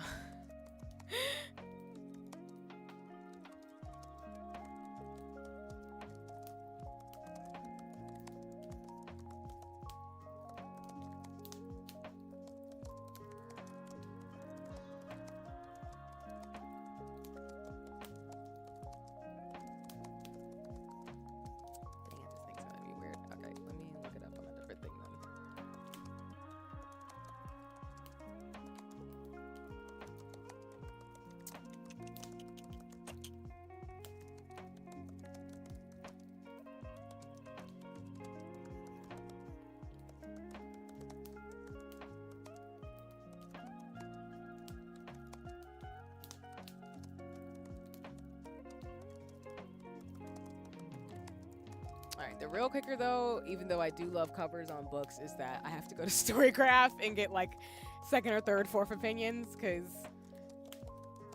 I don't try to get caught up sometimes where people try to say this book is great by default. I'd like to get my own opinions, but that's how I feel about a lot of things sometimes.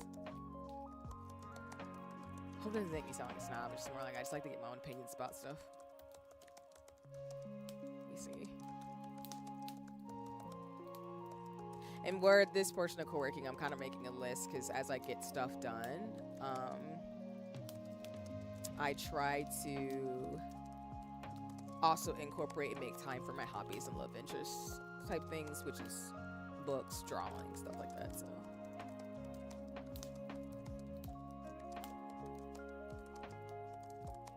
Oh, it's a magic system with disability? I didn't know that. That's cool. So I'm reading a description for this book via Storygraph, where they give you kind of a preview of things, and one of them has a lot of the characteristics of the books that I read. And one of the books I've loved is Witch Hat Altier, because they do a really good system of magic. The books are dark, but the story's really good with this magic system, where they really do a good job of incorporating like how real world people function and live with magic. Like there's a character who has a magical wheelchair. Like there's one character who is like, it's called like silver blindness, but the way that they explain it in a way for someone who might be like colorblind, it's just really cool. It's a really well done magic system. So this book that I'm looking at, that this artist I wrote, has some similar like things to that according to the description. So I'm gonna add it to my list. Because to me, I'm like, if you can't write people with disabilities in different racial groups in fantasy, I don't think you're a great writer. But I'm biased. I just don't think you're a good writer. But that's just me. Because some people are just like, I don't want to put that. I'm like, yeah, but that's not. I mean, it's a fantasy, but you can make elf people, but you can't imagine magical wheelchairs? That's weird. But excuse me. It's one of those little intricacies that I'm like, I don't know how to explain it. Like, it's just weird. And not in like I said earlier, not in the ableist way, but I appreciate folks who incorporate folks of like different skin tones, body types, and functions and abilities in their stories. They don't ignore those realities, and they don't make it a weird, fetishy, uncomfortable conversation either, because then I stay away from those types of books either, because that's just strange to me.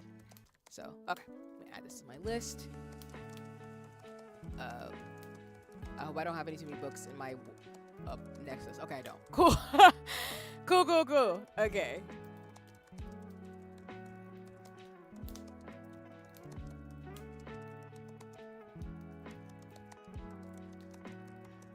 And I typically read paperback books, but I will buy a hard copy so I don't damage the cover, because I just don't like damaging books. I will write in them, but I just won't damage the covers if I can afford it. Okay. What's the other one? Okay, Ballad of a Dragon.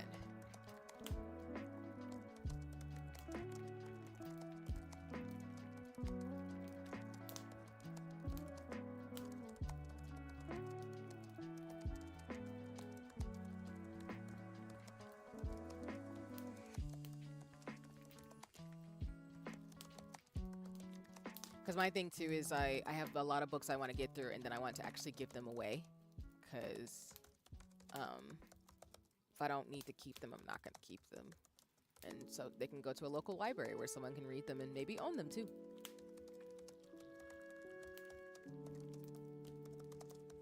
All right, internet, what's going on?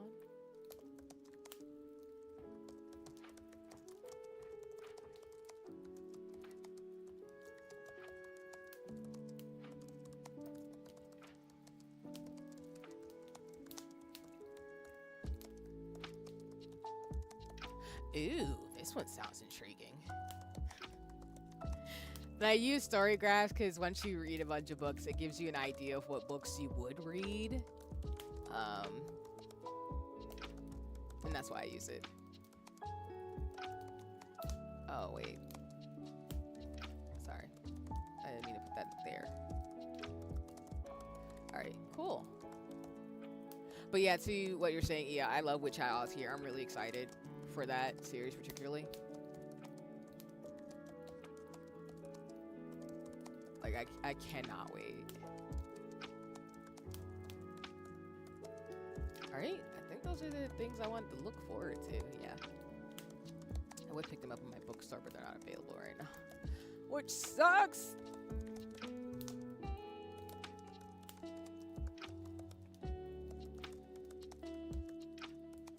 I'm not caught up in the manga. I have, I think, 2 more volumes from Witch Hat Altier to read. I know volume 14's coming out soon. And I want to read the spin-off series since, as somebody made a joke about in the Witch Hat Altier community, they were like, they're making a spin-off to give us some peace. Because they know we're not going to, like, not that they said it like that, but they said we're not getting any peace anytime soon in this series. And it's kind of true. Like, I love the author, they're great, but they know we're not going to get any peace and quiet, and we're going to be crying because these characters are going to go through it right now. But it's cute, so I recommend it. I'll be watching the anime. Just gonna get my feelings hurt.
Oh, I forgot the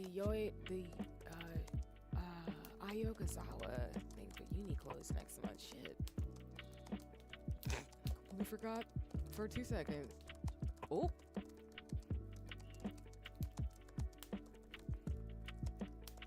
Well, we know what we about to do with that shit.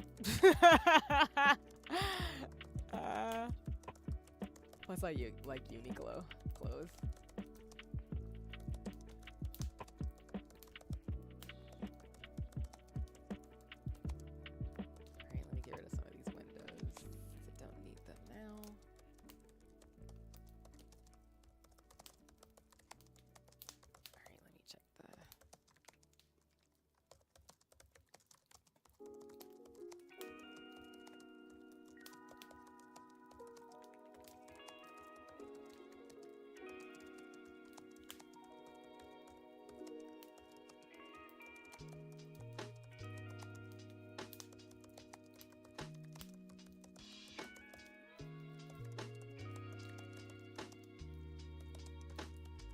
Okay.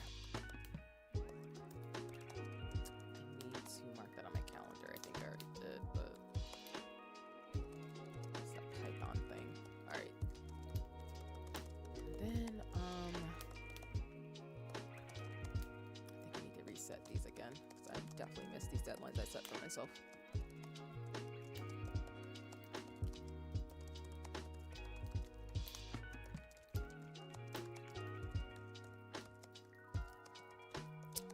Really? Set myself up for failure that quick?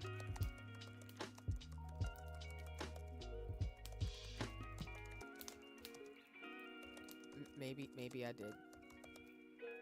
Dang it.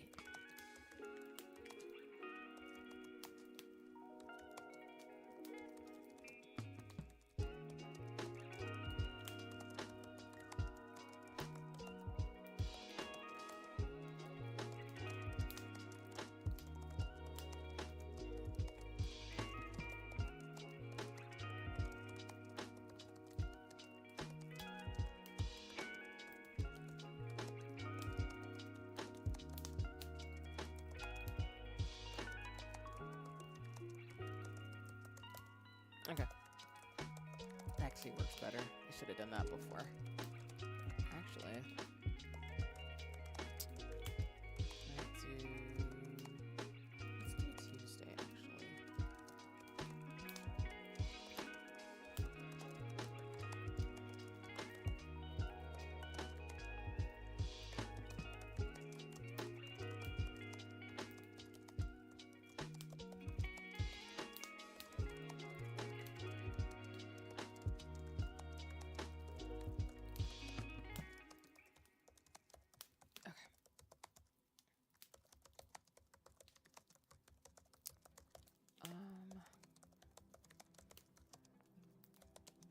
All right, we're about 15 minutes away from the top of the co-working, so just to give folks a heads up, I don't think I said the 30-minute mark, so apologies, but if you're working on stuff like I am, just want to give you a heads up. We'll do a, probably do a 10-minute break, and then I'll fly right into the Tiny Bookshop demo. And just a reminder, this is the demo of the game. I've never tried it out outside of just watching it on Steam, so if I really like it, I'll actually make it a series. I don't think it's meant to be like a game where you do it for long, as in I think it's like Animal Crossing where there's like not really an ending, but I could be wrong. But either way, I'm gonna play it because it's cute. And sometimes I need a brain break from RPG shenanigans.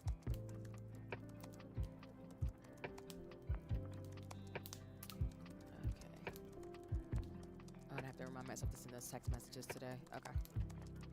That is good that I saw this on my brains list.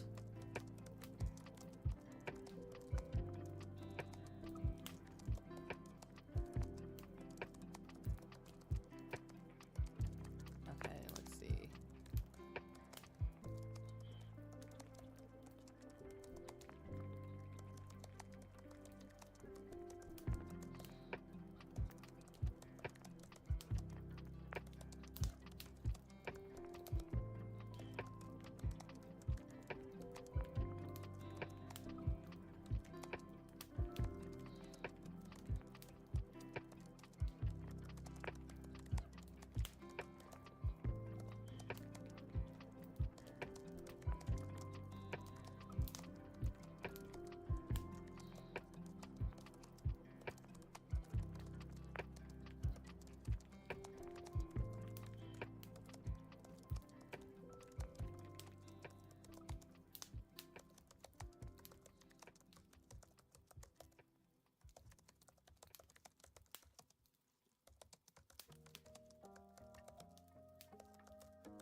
work smarter, not harder kind of vibes.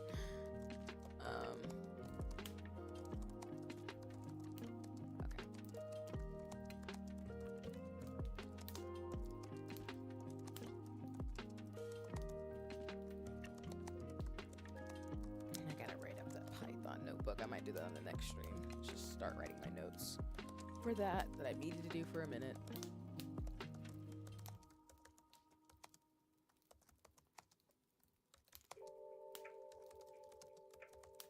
I was just thinking about this too. I just got an email about it. Look at that. I love how the universe works sometimes with that.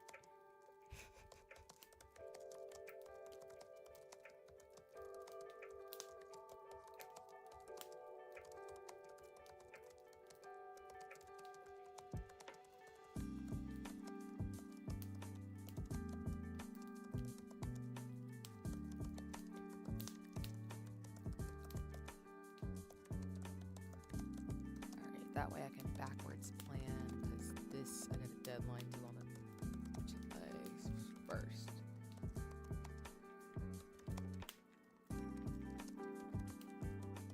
So that means writing is for tomorrow.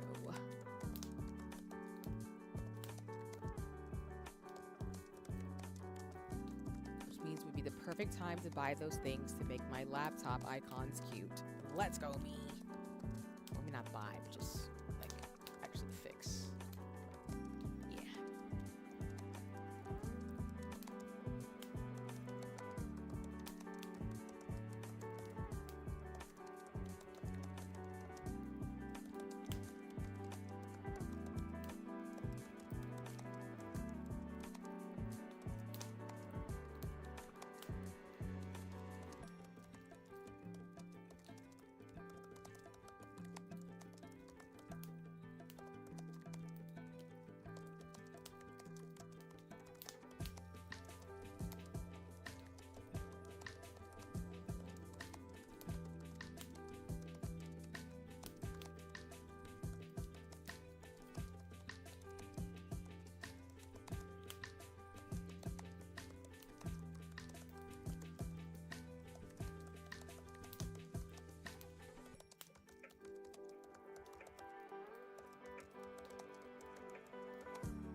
will use the last few minutes to write down some of my things I got going on.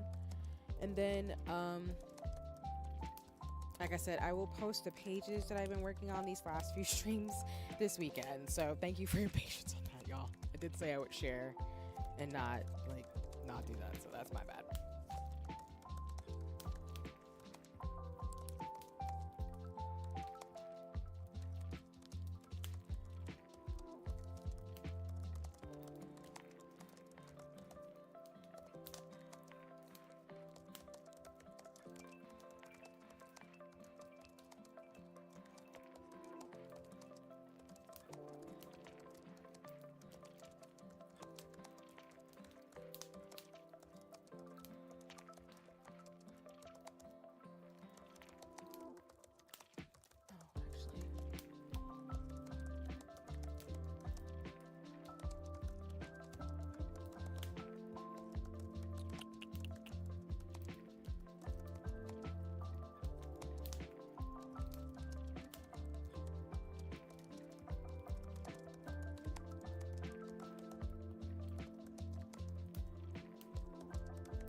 Oh, and as a reminder, I am doing the Mario Kart tournament tonight, the Formula One tournament. So shout out to Skip and everybody who's been putting on. I will not be streaming my perspective. I will, however, share folks you can watch for their perspective. And you know, if I'm gonna be in someone's VC yelling, I'll let you know too. But yeah, I will not be streaming my perspective. I'm just gonna be racing. So.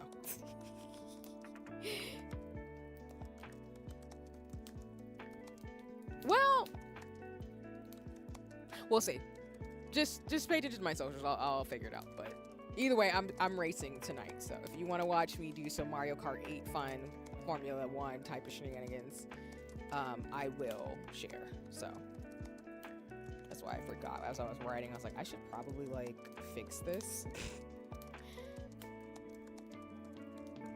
All right, let me make sure I'm set up for tonight.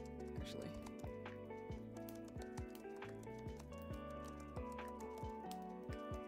I have seen some previews of Mario Kart World. Again, it looks great. I don't have a Switch too, so I'm just like, I'm chilling.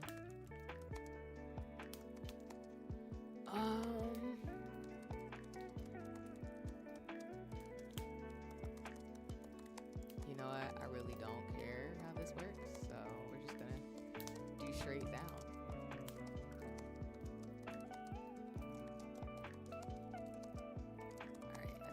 Racetrack, so hopefully it'll help the folks organizing and figure it out from there.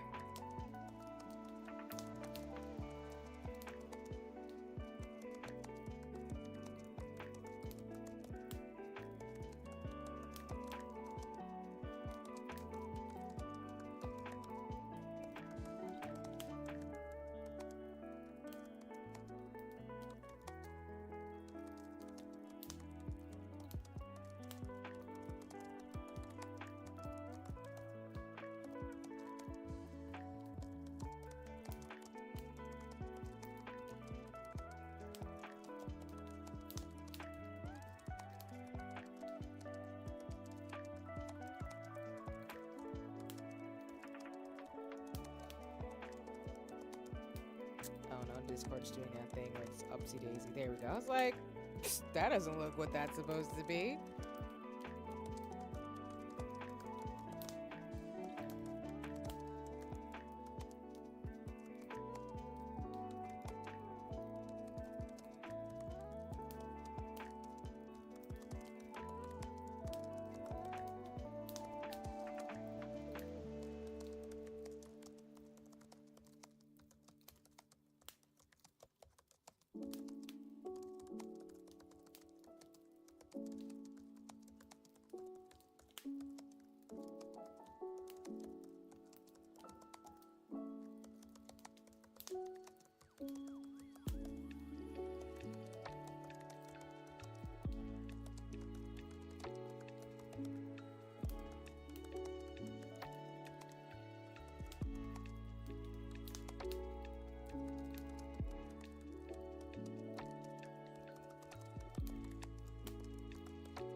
Okay, that's enough for editing for me today. Thank you for the co-working stream. I have had a productive and lovely time. Excuse me.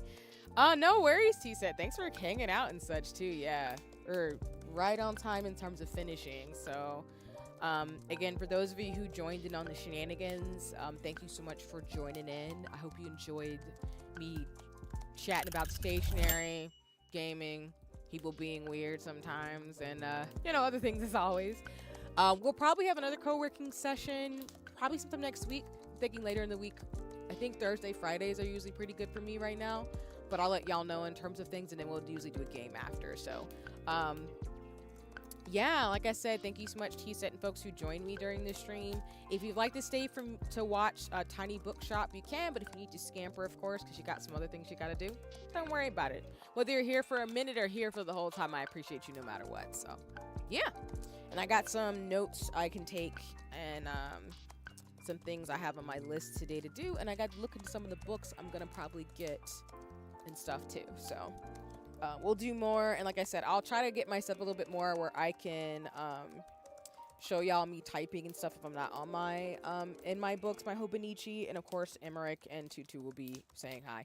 Tutu might not be here forever. She's a keychain. So I'm going to probably figure out where I'm going to put her along with Tiny Gildy. But I'll keep y'all posted. Y'all know me. And I'll post those pictures for stationery, and I'll link the artist too if you all want to know where I get my stickers from. You don't have to, but just to know, like, I'm not gatekeeping. So, okay.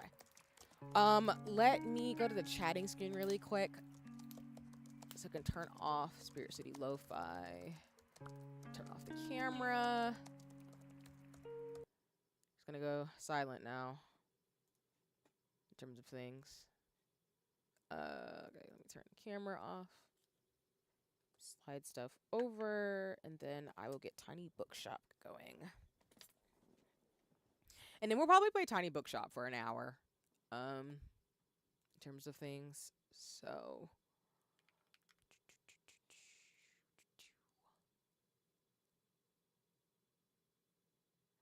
and then just to say again, this is a demo. So I just was checking to see on Steam when this when this game's coming out. Okay, so Tiny Bookshop's coming out August 7th of this year. So if you're into a book maintenance game and just want to open a tiny bookshop and a cozy narrative game as it's described, I highly recommend. I think it's going to be cute. I like books, as y'all know, so I thought it would be a great game to play, honestly, and try out for a different vibe. So, yee. But okay, give me just 1 second. The game's still loading some things, and then we'll switch right over. Thank you for your patience, as always. Oh! Wait. Already did. Alright, give me 1 second. I gotta fix the UI. I didn't want to, like, do anything because I didn't want to load it without, like, exposing stuff, so, okay. Let me adjust the settings real quick. No, we will not do full screen. Okay. Yes. Oh! Oh, I forgot to apply. My bad, y'all.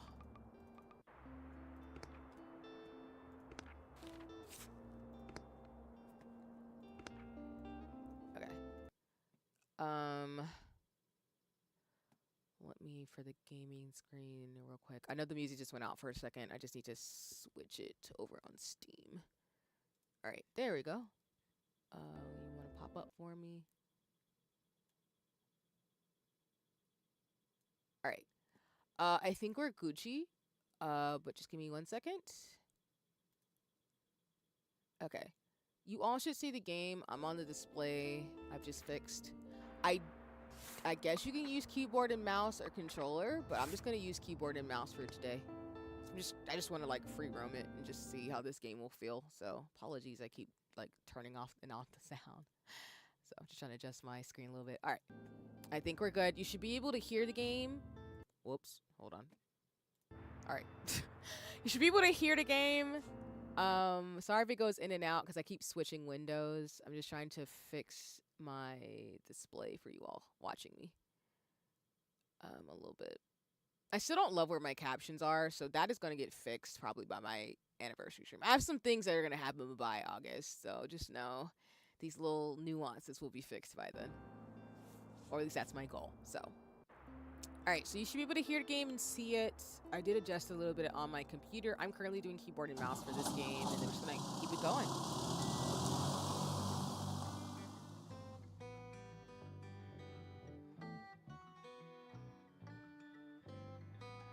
I've packed up my things, leaving everything else behind for a quiet life by the sea.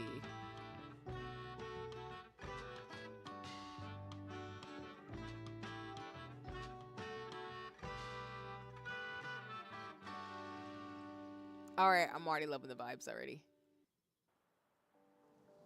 Waterfront Square, Monday, summer 1st. I love there's no date. That's cute. All right, click.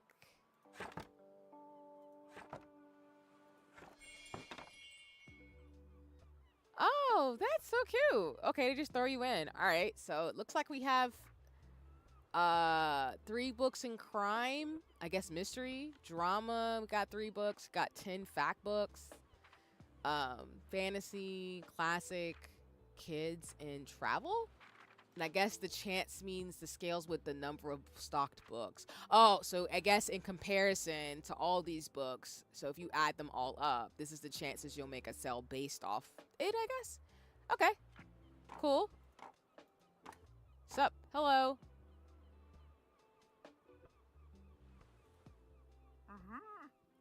My, what a sight. You must be the new bookseller. I've heard so much about you. Like how? Oh, don't worry. I have my resources. Anyway, welcome to our quaint little town. I'm glad you decided to stop by. I thought you might need someone to show you the ropes around here. I think that's Tilde. I'll call her Till, though. I used to run the local bookshop store here before my retirement. Lovely to meet you. Let's see. You should know that us bookstonians have a very particular taste in books. Bookstonians? That's such a... I've never heard that before. Huh. I, for example, prefer to read classic and crime novels and not much else. So why don't I have a look at your selection and see if I can find something worthwhile. This is Animal Crossing coded to me. Bravo, you had the right book on hand. When a customer finds a book, they will keep looking for more. James Patterson, that's for the book nerds. I have not read James Patterson. I do know of his books, though. Sadly, you didn't have the right book on offer. Even though you may have the books of the right genre, whether people actually take one home depends on your sale chance. You can check your sales chance at any time by hovering over the genres on the right. Oh. The sale chance shows the odds that someone might find a book they like, because the chance is based on how many books you have in your shop. It will decrease as you run out of books throughout the day.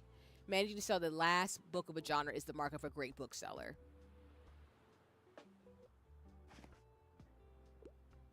Okay.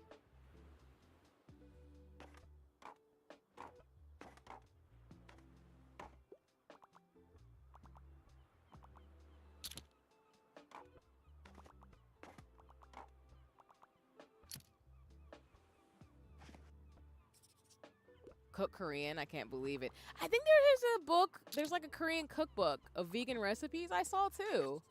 By Train Through Spain. I can't believe it. Oh, so it's literally just they throw you in the game. That's so cute. I wonder if they're gonna get more book Easter eggs. Cause I'm like, hi there. You're the bookseller, right? I see you already talked to Till. Did you know everything? Did she know everything about you already? Yeah, she does that. Told me all about the review before I even started my job there. Oh, I'm talking about the Bookstoneberry review. It's a local paper. Yeah, I sort of write for them. My name's Fern Esrada. Glad to meet you. Your arrival is kind of the only interesting thing that's happened around here in a while. So you'll have to excuse my nosiness, but it's sort of my job to write about you now. How about I help you out by answering a few of my questions? How about you help me out by answering a few of my questions, and I'll give you a free subscription in return. You might appreciate the events calendar, and people often sell used books in the classifieds. Right, so for the record, what made you come to Bookstoneberry? How about searching for where I belong? Oh, wow. I kind of feel the same way. I hope it works out for you. Okay, and what's your impression of the town so far? Maybe a bit intimidating? Really? I mean, I'm constantly terrified, but you seem very confident to me. Thanks so much for the little interview. I really appreciate it.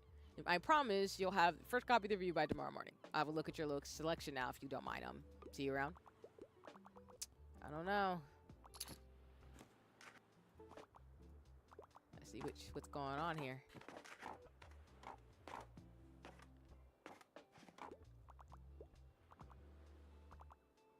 I don't know if there's anything else I can do besides just let them buy the books.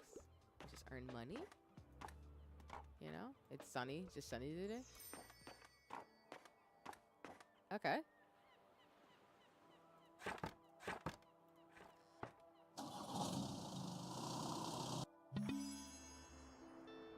Filled with articles, events, and items for sale. Thanks, Fern. The book's Stonberry. Review reports on the going-ons around the town. You can check today's and tomorrow's weather and keep an eye on for upcoming events. Here you can see the money in your pocket and all of the books you own both in your shop and in storage. Looks like they're running a little low. In the classified section, you can acquire used books to replenish your stocks. Let's give it a try. Just click to buy. This should come in handy. Maintaining a good stock of books is an important part of any book selling venture. The classified section will sometimes have other bits and bobs. Let's pick up this lonely cactus. I also want to say, hearing the word bits and bobs, it is so fascinating, the Pop Mart craze right now, because it's given bric-a-bracs. But some of the bric-a-bracs I don't really care for. And if you don't know what a bric-a-brac is, it's a very southern old school way of saying like those things you put on your desk or decoratives for like shells and stuff.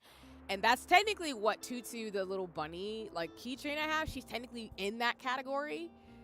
But like the Pop Mart thing's interesting because I have little like toy things to decorate my office and stuff with, but I don't buy the La Boo Boos, I think they're called. This is not my thing. But I respect it, though. I ain't mad. So. Oh, nice. So it actually, like, gives you stats increases. That's cute. Close the newspaper by trogging the mouse in the item bar. Okay. Let's give this lonely cactus a new home. This is your item bar. From here, you can open the newspaper and customize your bookshop, among other things. Click here to customize your bookshop. Okay. This is your inventory. Use the mouse and drag an item to place it in your bookshop. I'll put it here. Equipping some items will also increase your daily expenses, so keep that in mind. Really? Dang, insurance. I mean, that's fair, but still. Hover over an item to check out what it does. To remove it, simply click it. Okay. You can decorate inside and outside your shop. Just click it. Just click here. Okay. Click here to manage your inventory by different categories. Try selecting paints category to begin painting your bookshop. That's so cute. Yes, because I want my walls to be green. No shade. Now click the bucket of what you want to paint. Look for a white dot or use the icons in the bookshop. Actually, not blue. Maybe I could do like a lilac. Oh, I can do the floor.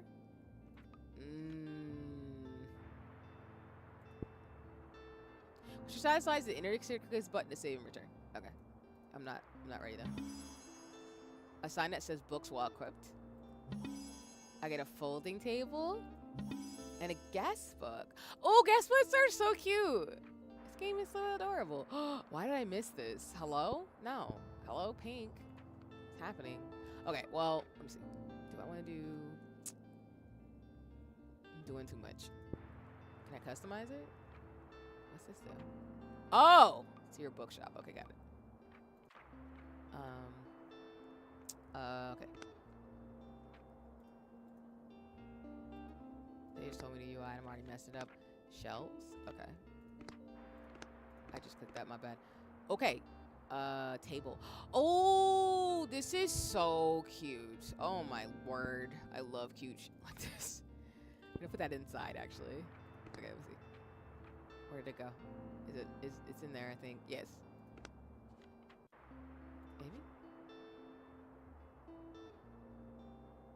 Let's put a little guest thing there. Then hanging books. Actually, it makes sense, I guess. There still. I was thinking of putting it here, but I was like, let me put it on the outside so folks can see. And then books, classy, dangerous, furniture, plants, and drama. Okay. All right. I think we've got everything. So I've got to stop doing that. Sorry, I'm trying to get to the bookshelf on the inside. Not doing this right.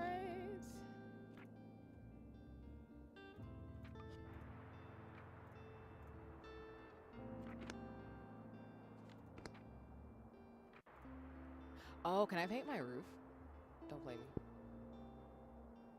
I wanted to paint my roof, but I can't. That's okay. Let's see. Alright, we're confirming. I think we're good. Okay, welcome to Bookstoneberry. Each day you can pick a location to visit on the map. Going to a location has a travel cost, which is based on daily expenses as well as parking fees to the location. You'll unlock more locations as you go. For now, let's pick the waterfront square again. These are the books in your storage. Select a genre by clicking it to start stocking your shelves. Hi, Seven. Welcome in. It's lovely to see you on the stream. Thanks for coming by. I hope you're having a nice one. We just got through co-working and now I am playing Tiny Bookshop, which is a Steam game. It currently has a demo, but it's coming out August 7th. It's a cozy book maintenance game because, well, books, you know? Can't go wrong with that. But welcome in. It's lovely to see you. How's your day going? Oh, I just did the thing where I switched the screens again. My bad. My bad. I was adjusting my window. That was my fault. But yeah, so far it's really like cozy, comfortable. It's given like I can't think of another team maintenance game, but it's given like Animal Crossing cozy vibes in that atmosphere, which I'm not mad about. I'm actually thinking I'm gonna buy this game though. I really like it because I do want to get a Steam Deck. That's the thing. That's like the last big equipment besides the Nintendo Switch 2, which I won't get that anytime soon. Well, not that I won't get it anytime soon. It's just, as I've said on stream, I went through Nintendo's website and they were gonna send me a link, but they already told people it's first come first serve, so I don't think I was gonna get a Switch 2 before June 5th, so I'm not in a rush. But besides the Nintendo Switch 2, I was gonna get a Steam Deck because I do want to be able to carry my games with me. Because I'm a handheld gamer at my core, y'all. That's why I love the Switch, because you can take it everywhere with you. But I'll just say, yeah, it looks really nice. Yeah, 7. This game is really cute. I'm in the tutorial mode, so that's why I'm like reading everything and trying to process it. Because so far, at least, it's really cute and cozy. Okay. But yeah, I hope you're having a nice one. Like I said, it's lovely to see people. Click to place the selected genre on your shelf. Click to drag multiple books. Oh, so I guess the genre is based on the colors. So I guess we've got some crime. We've really got some kids, some travel, some back books, and fantasy. Honestly, we could add back some crime books. Nice. The book is now in your shop. Stocking more books of a genre increases the odds of people finding a book that they will like within that genre. Check the sell chance by hovering over the books on the right. Okay. So you got drama. So because I know Till bought 2 books, so we still got some crime books. We don't have a lot. You can remove books from your shelf with the click. Okay.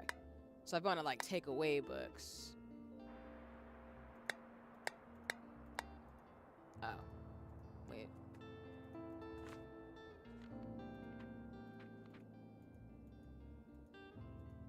Oh, wrong button. It's the right click. I was like, wait a minute. Let's fill up the shelves. Don't leave any empty space. Okay, so, let me remove all the crime books and put them in the same area. This is my color coordination coming out completely, y'all. Whoops, wrong book. I'm gonna put the 2 fact books up here, and then I want to put the drama books here, and then I kind of want to put more kids' books on this shelf and then put another travel one. Your shelves are ready. Let's go set up shop or keep adjusting your selection. No, I think we're going to go sell. Tuesday, summer the 2nd. I love the way they don't even say a date. It's just summer the 2nd. Did you notice you can move around a location, click the mouse, and drag your view? Oh, okay. You can interact with things by clicking on them. Let's pick up this thing. Isn't it somebody's thing? Should I just pick this up randomly? Is that okay?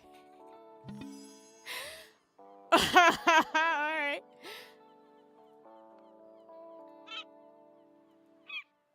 Sorry, burb. Oh, you can click on random things in the game. That's super cute. I like that. I'm a toddler, so I'm just going to press random things. If you give me UI that's accessible like that, I'm just going to press things. So telescope is out of order right now. Best check back later. Okay. All right. I can dig it. Is this the map? The Coastal Wildlife Book Stun Bay.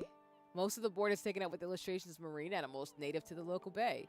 You recognize a moon jellyfish with 4 purple circles. You remember seeing a stranded one at Far Beach before. Their delicate tentacles are used to catch prey such as plankton, but are harmless to humans. Oh, my bad. I'm going to generally turn off the music. I need to switch to genre, y'all. I do this every stream. Let me switch to Tiny Bookshop. So that people are not coming in here being like, see, you're not playing this game. And I'm like, I'm sorry. Anyway, if you see an image of a herring gull in flight, it was a characteristic bright orange spot on its otherwise yellow bill.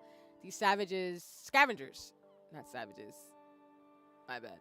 These scavengers are seen menacing to humans, but they are trying to adjust to the increasing urbanization of their habits. They are incredibly intelligent. For example, researchers have observed them shoplifting books, presumably using them to nest in. Lastly, there's a group of small gray acorn barnacles pictured shown to look different above and below the water surface. Were you aware that the hard bumps often found on rocks and boats are actually the shells of small arthropods? An acorn barnacle's legs poke out from the top once the tide comes in to catch plankton out of the water. Fascinating creatures. It feels like you've gained a whole new appreciation for coastal critters today. Do love me some good facts, so appreciate whoever posted that in this game. Alright. Give y'all kids books and travel books. And I give you pink and purple books. I give you purple bookshelf and pink floor. Buy my things. This is one of those games that's really good for like chilling and also just chatting. I really like the vibes of this game. I'm gonna see who's gonna buy things. Okay, you bought a Fox book. Rebecca Hall. Hugo Martinez, let's go. Wait, that's not Rebecca Ross, but that's Rebecca Hall. Anyway, it sounded like Rebecca Ross, so my bad. Oh, we got a raid. Hello, raiders. Hi there. I see Honey Melon Hime.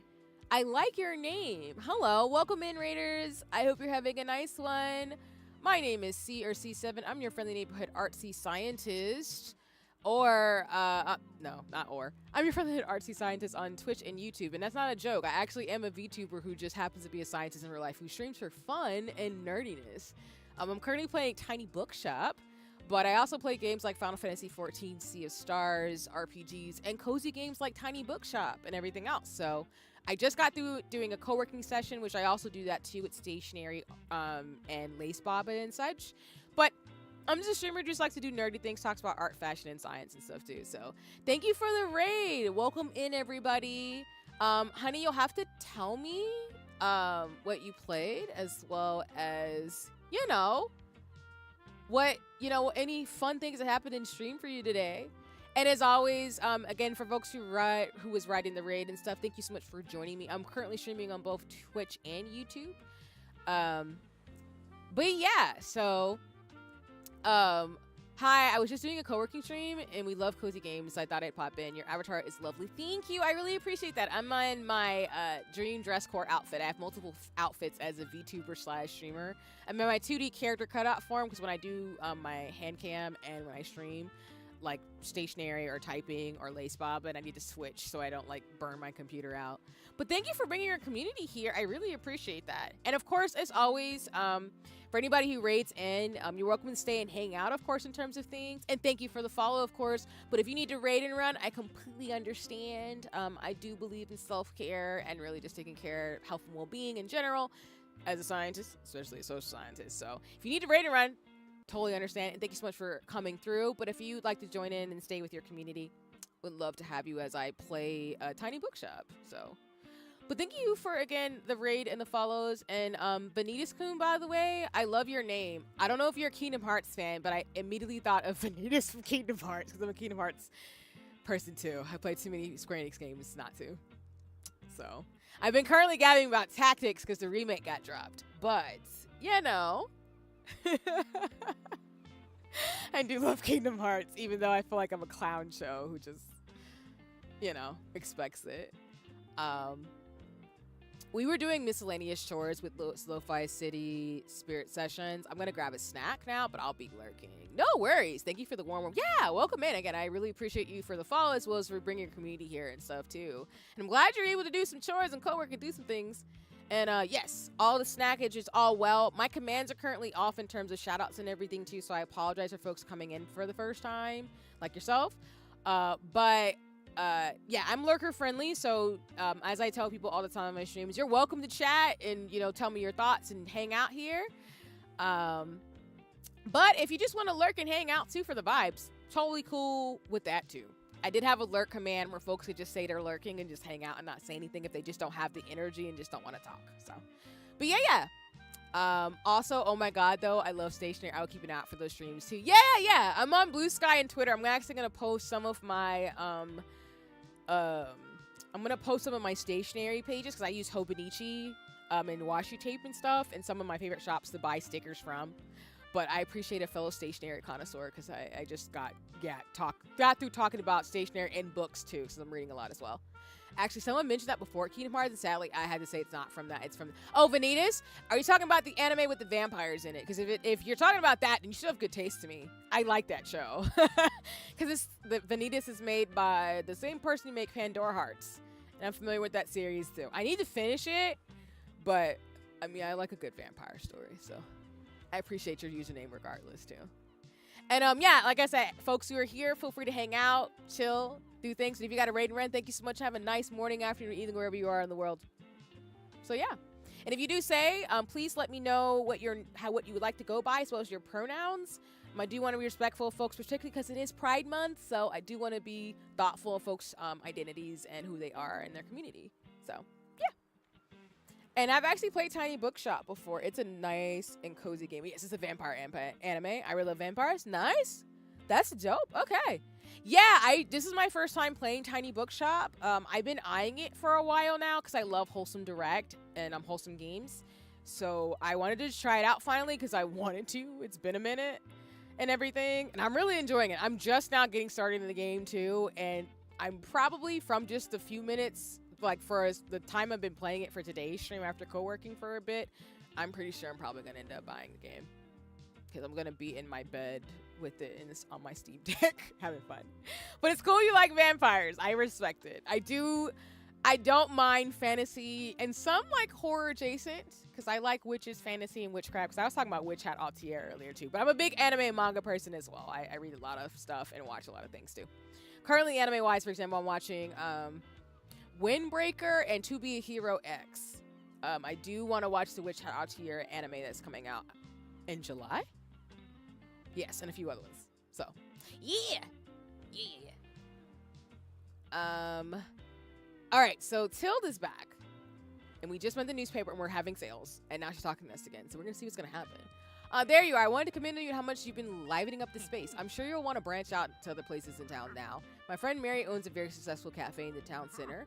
If I call her up and get her to give you a parking space, you can get quite a few visitors. Good call. Yes, I know, dear. You can always trust me on these sorts of things. It's decided then. Meet me out by Cafe Libre as soon as you can. I probably butchered the heck out of that. It's probably a little tired today, so pronouncing things is going to be extra horrible for me right now. Go to the cafe and speak to Till. Okay. Till asked you to meet her at the cafe in town. Seems like she won't accept no for an answer. I figured it's not. She wouldn't. Oh, and while we're on the topic of showing your face, I heard our dear Walter was quite impressed with your wagon. He's one of the local fishers. Why don't you go over there and introduce yourself? He should be back from his recent catch just now. Oh, I like the little art style. It's super cute. Introduce yourself to Walt the Sailor. Ahoy, matey. Introduce yourself to Walt the Sailor. He's usually sitting by the stairs at the waterfront. You might want to write this down, love. Having organized diary will come in handy in our business. You know what? I still have quite a few unsold journals left over from my old shop. So here, why don't you take this one? We get journal stationery things? This game was made for me. To the developers of this game, you made this game for me. People like me, I appreciate you. There you go. I hope you made a good use of it. Goodbye. One little funny bug that was in the game was a gill on the left side. When you click it very often, it grows infinitely, but not sure if it still works. Really? Because, yeah, I just, like, clicked around in the game just to see, like, what was going on. I didn't know it would grow. If it's still there, that would be funny and terrifying at the same time. Because what do you mean? I love when developers make quirky little things like that. That's super cute, though. What do you mean? Lol. Just this giant gill as you're opening your shot. You just open your door like, that's not normal. It's given adventure time. And about fantasy, I can nerd about fantasy races for hours, more exactly days. Got you. I respect it. So tell me then, Benitez, do you play Dungeons & Dragons or anything of that, tabletop RPGs? You know? I am a tabletop person too. I do a campaign, not on my channel, but on another channel that's linked in my Twitch. I do a tabletop RPG campaign of Power Rangers, but I do play D&D, and I do want to learn how to play Pathfinder. Tabletop games, I'm slowly joining the coalition. So when you said fantasy races, it reminded me of that. But it doesn't have to be that specifically. I'm just curious. But that's cool, though. I respect that. Because I love fiction novels and romantasy and stuff like that, too. So I really do. I could gab on, too, as well, in terms of things, too. Open it at any time to check on your progress. Just click the journal in the item bar, okay? Here you can track which genres you've sold the most of, useful for adjusting your selection. This is the total number of books you've sold here. Check back here for hints and events as you discover more. Looks like this page holds little postage stamps to mark your moments in Books Dunbury. You can collect these stamps as you are making contributions around town. You can also progress towards the stamps as well as hints and extra info. Hover over the stamp for more information. Okay, this is really cute. I like the UI. Click on the arrows in the corners to flip to another page. Click on one of the bookmarks to navigate between different chapters of the journal. Oh, okay. So you can unlock certain things in certain areas. That's super cute. And then there's character information. We found a character entry. This page allows you to find out more of the characters you meet. Find out more about the characters you meet, excuse me. It includes genres they like, personal information, and where you last saw them. Sometimes characters have requests for you to fulfill. You can check on them here to track your progress. I play Dungeons & Dragons with real-life friends, yes, but never the online versions. Gotcha, that's cool. Yeah, I've done one campaign that unfortunately is in indefinite hiatus in real life, and so I primarily play online campaigns, but that's super cool, though. I specifically have played the 5e system. I was a paladin named Luma, who looked like Janelle Monáe, because I have fun black girl magic type vibes. But my current campaign, like I said, is a Power Rangers one. I'm still a black girl. I usually play black women because I'm a black girl in all my campaigns. And it's not 5e, it's a slightly different system because it's Power Rangers. And then I also did recently a Ultraman. Yeah, an Ultraman campaign. So, but that's awesome. Feel free to share with me how your campaign was. I love hearing about people's D&D campaigns because I think it's cool.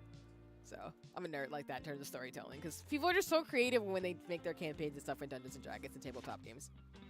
On this page, you can see all the different items and effects currently affecting your bookshop. Make sure to use this page if you're ever unsure of what something does or when you're trying to create the most optimized bookshop. This calendar gives you an overview of what's happened and what will happen this season. Check back if you're unsure what's going on around town. Simply click on one of the days to see more details. Weekly flea market. Okay, and then we have summer bonfire. Okay, that's what's up. Oh, so it tells you like who you've met. This game is so cute. I like that. I like that UI a lot.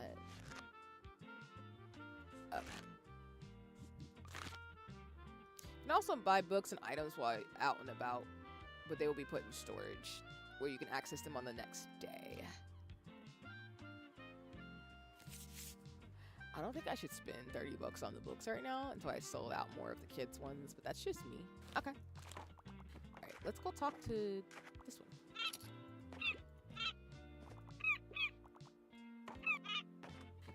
one. Okay, I'm just clicking on him, giving the whole...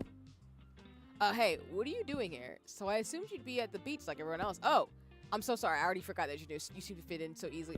So sorry. Sorry. Here, I'll show you how to get to Far Beach in case you want to drop by here.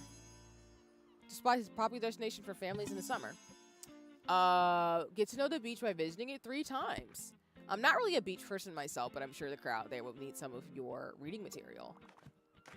That's cute. I'm going to talk to Walt first, though. That girl can grow infinitely fast in enough spam. Oh, so you got to click super fast on it. All right, bet. We're going to be ridiculous in about 2 seconds and after I talk to Walt. Thank you. Thank you for giving me more clarity than what you said earlier. Oh, hey there, kiddo. How's it going? You made the acquaintance of Walt the Sailor. Looks like you got a good sturdy vessel there. I have some old items lying around which you might like. See if any of it is to your liking. Ooh! Oh, I want the globe. Why would it be the most expensive thing? Rude. Maybe next time. I'm gonna save up for that globe, though. My friends tell me you've got decent cargo on board, too. They've been especially enjoying your travel and classic novels. Guess I have to be careful or I might be outsold by you. Why don't we make a bet? If you can make 20 sales to my buddies, I'll admit defeat. I have an auto-click button with 20 clicks per second. Not sure if normal clicking works good enough, though. Oh, okay. I'm looking forward to a little competition, kiddo. Good luck. That's true. Let me see. That sounds like a rap beat.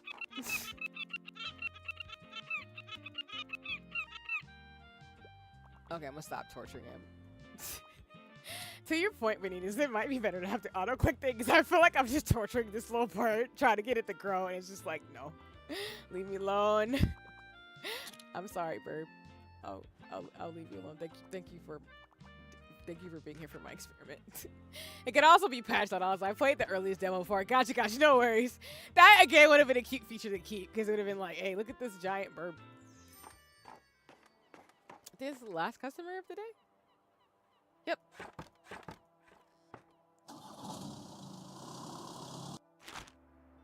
Looks like some items have been discounted a little. Now might be a good time to buy them. Or risk someone else buying them first. Items in the seasonal section have much lower turnover, so there's no need to hurry. Be sure to snap them up before the season ends. I'm gonna actually maybe do the used book blocks. I have a lot of kids' books already. Alright, so we've got a couple in each genre, so that's good. Alright. Sell 20 books to local sailors. Find Walt to buy the latest sketch. And then we got something new. Customize your bookshop. You can look around the map by clicking the mouse and dragging it around. Okay. Nice. I love painter art styles, by the way. So the paintery style of this game is super gorgeous. And also, Benitez, I also just want to say thank you again for telling me that Easter egg about them clicking on the seagull and growing huge, because that's hilarious. I love stuff like that. If they patched it, it's fine. It's kind of sad you can't do it, but I think it's still cute that they had something like that in the original, like, older version of the demo. Okay. Well, let me see if I can fix my bookshop a little bit. Oh, that's cute. I'm happy. Let's see. Got a travel thing in there.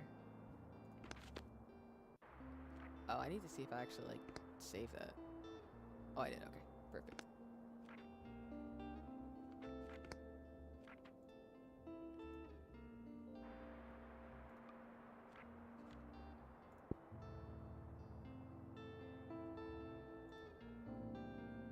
I think I'm good in terms of decoration, actually. Let me get back out.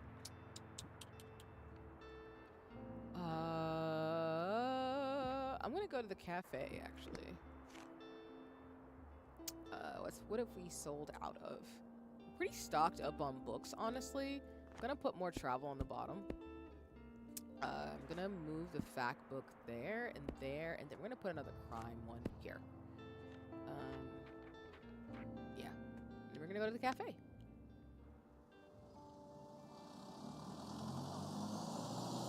This setting reminds me of Expedition 33, but y'all know I love that game, even though I haven't still need to play it. I was watching the Brad play through some of it. I do want to watch him play and other people. I just also don't want to watch too much of it either because I don't want to spoil it for myself too much. But I do plan to play that game. Not streaming it. I'm not gonna stream it. I'm gonna play it though. Just like Metaphor, I need to finish that game too. Your bookshop can also be impacted by unexpected sources such as the weather, visitors, and special states. You can always read up what something does by looking at the tooltips. It's just sunny today. Okay. This game reminds me of Madeline and the comfy couch. I don't know why it reminds me of Molly the little doll. If anybody remembers that show, long time ago. It reminds me of that a lot. Seems like Miriam has her hands full with the cafe again, but I'm sure she'll drop by later. Now I have something you might help me with. I've been cleaning out my old shop for months now, selling the small pieces at the flea market. This Saturday, I'm trying to move the more bulky items to the market. Help an old bookseller out, will you? They'd fit well into that little wagon of yours. Just pick them up and bring them to you with you to the market on Saturday. Check by Tilde's old bookshop and pick up all 5 of her moving boxes outside. I owe you, and I'll make sure there'll be lots of customers in it for you. Okay. Just gotta run some errands for her. Some people will ask for help if they can't find what they're looking for. Click the bubble to help them. They won't wait forever. Listen closely to people's requests and try to pick up what kind of book they're looking for. So, anything I haven't read yet? I love the whodunits are having a comeback and don't shy away from handing me a sophisticated work. I'm a fan of books like The Mysterious Affair at Styles. Pay attention to how certain parts of the request are worded. Some things can be optional, while others are really important to your customer. People also leave some of their likes and dislikes unsaid, so make sure you put yourself in their shoes. Some requests might also be harder to fulfill than others. You engage the difficulty stars here to gauge how many books in your shelf are a good fit for your customer. Requests usually get more difficult as your stock dwindles throughout the day.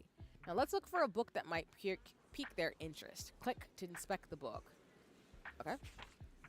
Here you can find important info about the book, including a short description. After the Funeral by Agatha Christie, published in 1953, 244 pages. Usually death precedes a funeral, but with this English family, things go awry quickly. One detective, Poirot, can help them find out who done it now. The short description, date, genre, and author, and page count can be all helpful to inform your decision. Okay. The Martian Chronicles by Ray Bradbury, let's go!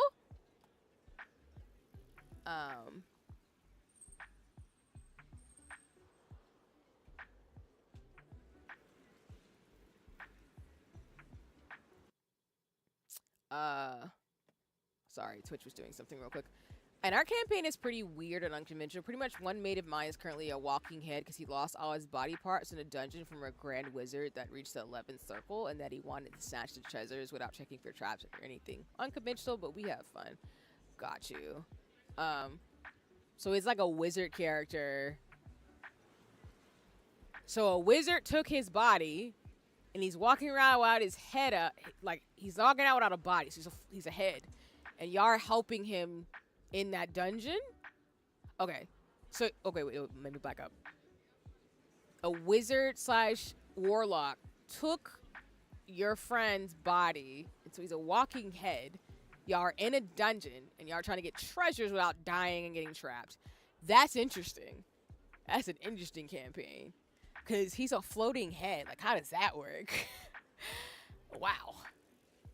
Huh. I can dig it, though, hey. You know? D&D, it sounds like a D&D campaign. Because I was talking to my best friend the other day. Like, D&D campaigns, they just do what they got to do. So. Warlocks, too. I'm thinking of warlocks from Legendborn. Because they're not great people. They're not great people in this book I'm reading. But that's so interesting.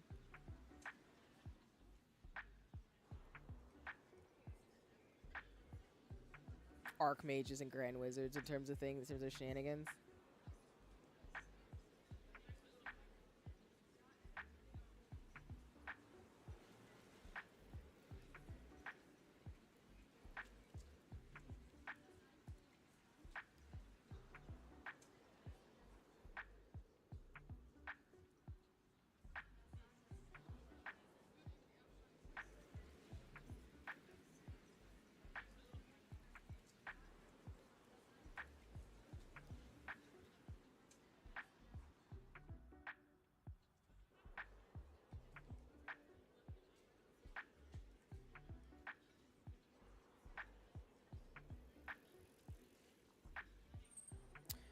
Um,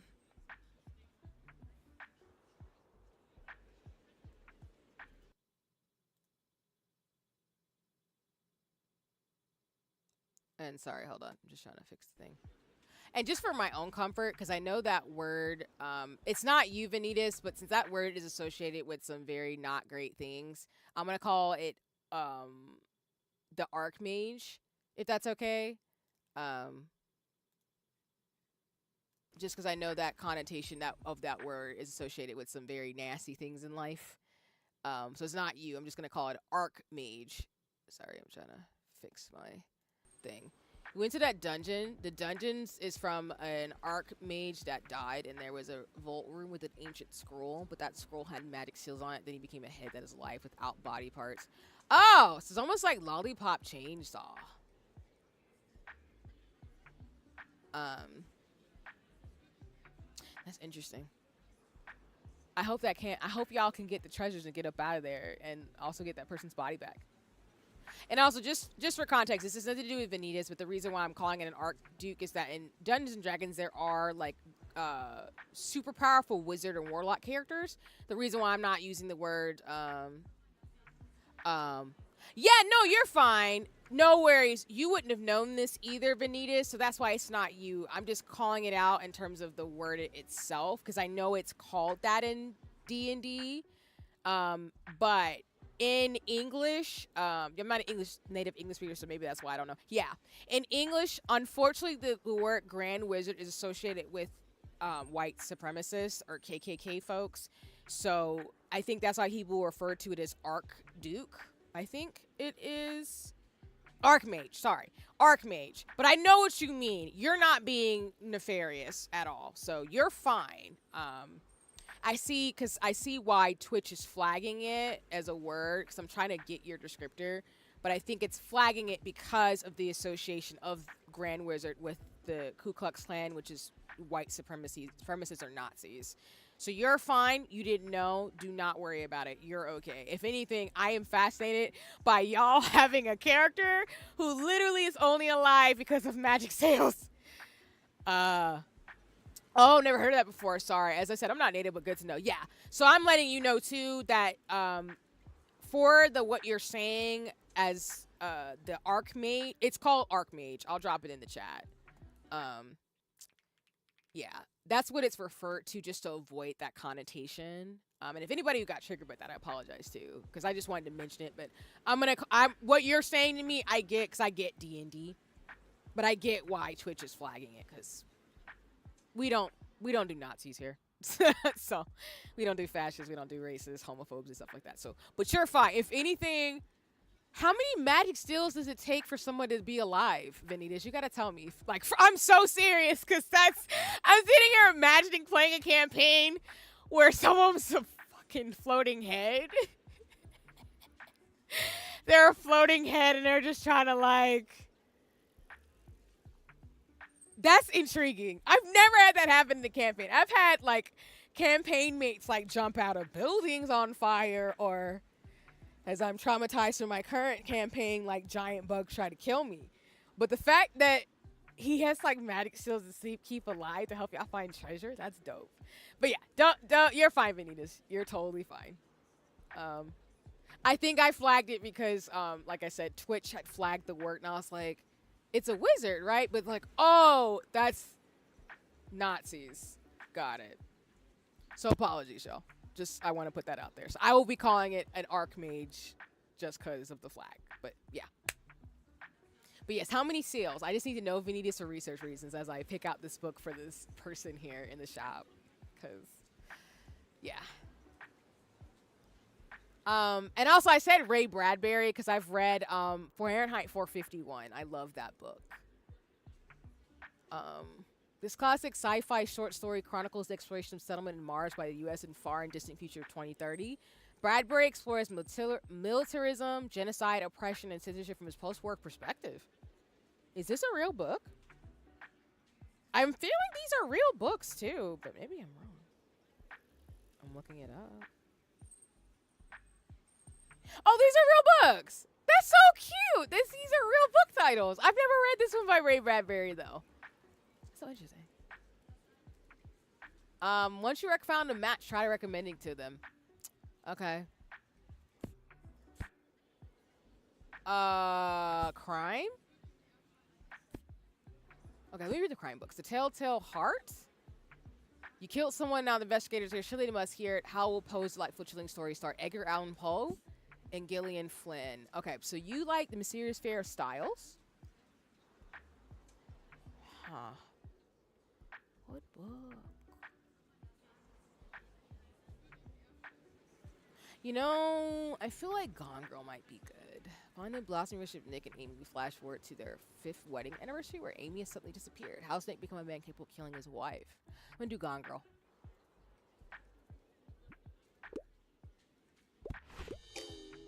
Damn.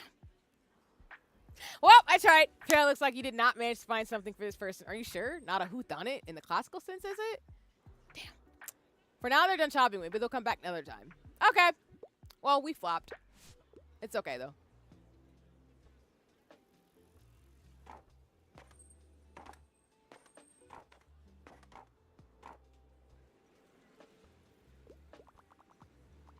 Also, just for folks to be aware, like, overall there were more mini seals on the scroll, but the most important one was the one deforming the thief to a mere head. And actually, because of the magic, he doesn't take any magical supplies to be kept alive, but he needs to be carried around. But it helps to watch into small holes, because he's only a head. Interesting. Okay. Huh. He doesn't take medical supplies to be kept alive, but he's carried around. He needs to be carried around. He doesn't need medical stuff to keep... So he's just a head who's magical. Doesn't need anything like other stuff. But it helps to watch small holes. He's only a head. Interesting. Thank you for giving me more information. That's cool. Because, you know, with the magic system in tabletop games, it's interesting how writers and people kind of create their worlds and how, like, magical effects can occur or side effects or even just taking people's magic and making it work in, like, a homebrew style campaign, if that makes sense. So I appreciate this detail. Yeah. If you come back around to the stream as time goes on, you have to tell me how that goes. Like, does he get his body back? Or, like, does he just stay a floating, smart, expertise head type thing? Like a head with expertise and knowledge of his life, even though he's lost his appendages? That's so interesting. I like that. Because it's giving, I don't know why. I imagine, like, if you ever played the video game or seen the video game Lollipop Chainsaw, where, like, the main character, her boyfriend, ends up getting, like, I think he ends up getting bit, and this is a slight spoiler for those who haven't played the game. You should play it. I haven't played it. It's just a lot of fun. I remember it growing up. They had the head on her side because her boyfriend got bit by a zombie. So to save him, and she's, like, magical or something, she was able to turn him into a head. So that's, like, her partner in crime throughout the game. So this is what it reminds me of, which I think is really interesting. Because I don't think he needed anything either. I think just she turned him into a talking head. He's currently still ahead. We aren't good enough to spell a spell from 11th Circle Wizard, and our magic system is pretty much custom made up many ideas. Okay, so it sounds like a homebrew campaign where you all kind of customize it to work for the world that you're in. But since you all, I guess, aren't there yet in terms of leveling, I'm assuming, leveling up to be able to turn him back to a normal person with a body. Interesting. Okay. I can dig it. I can respect it. I know that's probably bananas. Because I know he especially wasn't expecting to turn into a floating head, but it's hilarious to me in terms of the storytelling. So kudos to y'all for that. That was dope. Hi, I'm looking for a new hobby. I prefer books from this century, and I also can go for poetry. Poetry? Okay. Oh, they got Withering Heights, collected from poets, persuasion. So if you're a real book nerd, like you've been reading all types of books, this game's for you, which I love. That's facts. This is. Oh, these are poems. Flower fables. I need to read that. I think Louisa May Alcott wrote Little Women, I think. I'm not wilding, am I? Pretty sure she wrote Little Women. Yes, I am not wrong. I've never read Flower Fables. I do want to read Little Women though. So I'm going to add that to my list. This game was made for I'm buying this game. I've said that multiple times during the stream. I'm buying this game. What do you mean? This game was made for book lovers. The House with the Clock in its walls, Magic World, 5 on the Treasure Island, Dragon Ball. Oh, nice! They have Dragon Ball Z in here? Like Akira Toriyama?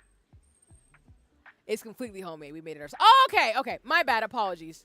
So what you're saying is like you all have created a complete game for yourselves and y'all are playing it together. Got it. Apologies. Thank you for correcting me. That is super cool though. Either way, I think that's really cool. And again, I hope y'all, if you decide to come by, as time goes on, you'll have to tell me how that goes. Since, yeah, magical floating head of a partner / friend, you know. That's awesome. I really like that. It's completely homemade too. I love people who like do stuff like that in terms of, again, I love tabletop games, but like people can create their own worlds with their friends and family, and I think that's really, really cool. Artemis Fowl, nice. Magic World, Chris Fairy, Alice in Wonderland. Alice in Wonderland, nice. And Inkheart. From this century? Ooh, it's gonna be a little rough.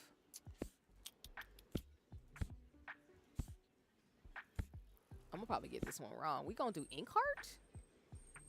Maybe you notice that some books can show up across different genres. This isn't the pack out customer perceives the book, but you can use it to recommend books in a genre your customer might not have been looking.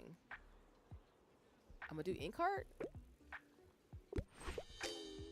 Dang, I am not doing great on this.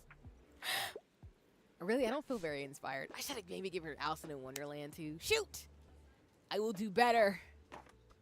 I'll do better for you all who buy these books in the store.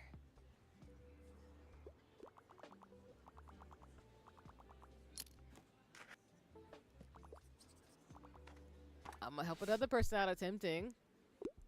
Ouch, my back. I'm in the mood for a character-driven novel, giving me a real thrilling page turner, and also books that basically rip my heart out.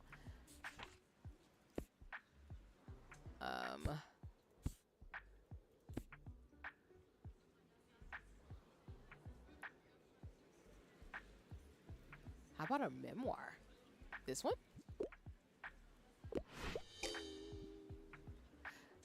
She did say fiction. Ignore me. That was not a good recommendation. Don't be me. Don't be me.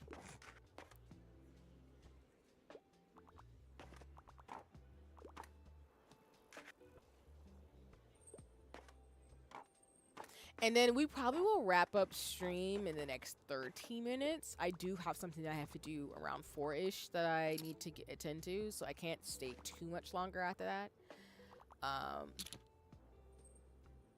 But yeah, we'll go to about 4:15, like 4:20, and then we'll raid out.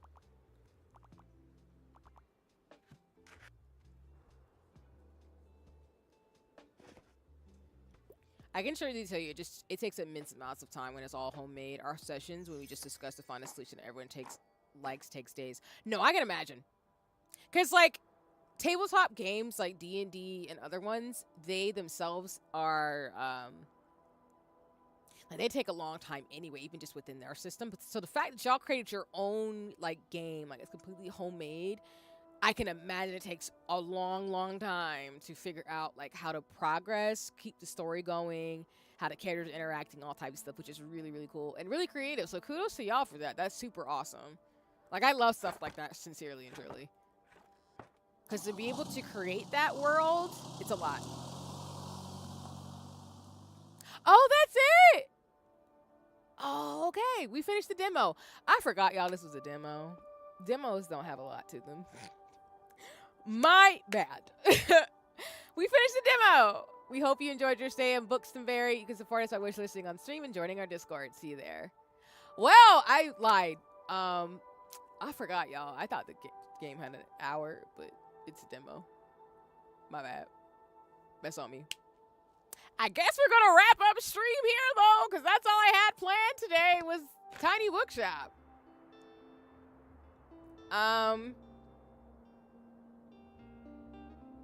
Yeah. I don't think I can keep going, can I? Yeah, I can keep going. Okay. Let me exit. All right. Let me go to the chatting screen, actually. It helps that we as a group read thousands of mangas, watch thousands of anime, play too much games and stuff. We're all pretty... I'm screaming. That's fair. No worries. Sound like a ragtag group of people. I can respect it. I'm built similarly in terms of like watching anime and manga and stuff. So when you are people who are into stuff like that, it makes stuff really fun to create your own story. So like I said, that's pretty cool. I respect it a lot personally. Let me actually see something really quick. Since we're here, this is a little bit of a, I guess, a surprise type of thing. I might actually go ahead and play Spilled if I can play the demo for you all. I'm trying to think in terms of timing. Actually, no, I want to save that. I want to save it for another stream. Because the game is out. So I actually want to save it. Let me see. Hold on. For context, another game that I also kickstarted actually is Spilled. I think the game is actually out. So I don't want to play the demo because I actually want to play the game for you all. Yeah, I want to play the game. So we're actually going to end it here. So I lied. My bad. Alrighty. Let me turn on the music. And give my impressions. I like Tiny Bookshop. I think the game is really cute. I love that the books themselves are actually real life literature. So even though I was horrible at giving me recommendations, the game is super cute. It's really stylistic, really cozy. Like it's a really good game. I would play if I want like an Animal Crossing vibe, but I want to like just progress. I think I said earlier, I don't know if it had a story, but it does sound like it has like actual progress. So I would actually play this as an intermission kind of story game. That's really fun. So yeah, I think I am. I think I'm gonna get the game for sure. So shout out to the developers of Tiny Bookshop. Y'all did a really good job. It's really cute. I love the story. I love the art style direction. I love the music. And I love books. I love the fact there are actually real life titles in here because I just got a book recommendation. Because I love classical novels, but I love romantasy books too. But alrighty, y'all.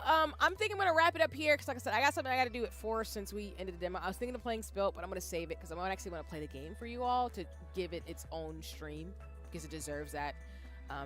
So like I said, the next stream for my intermission stream, which might not be next week, but maybe the following week, will be Spilled.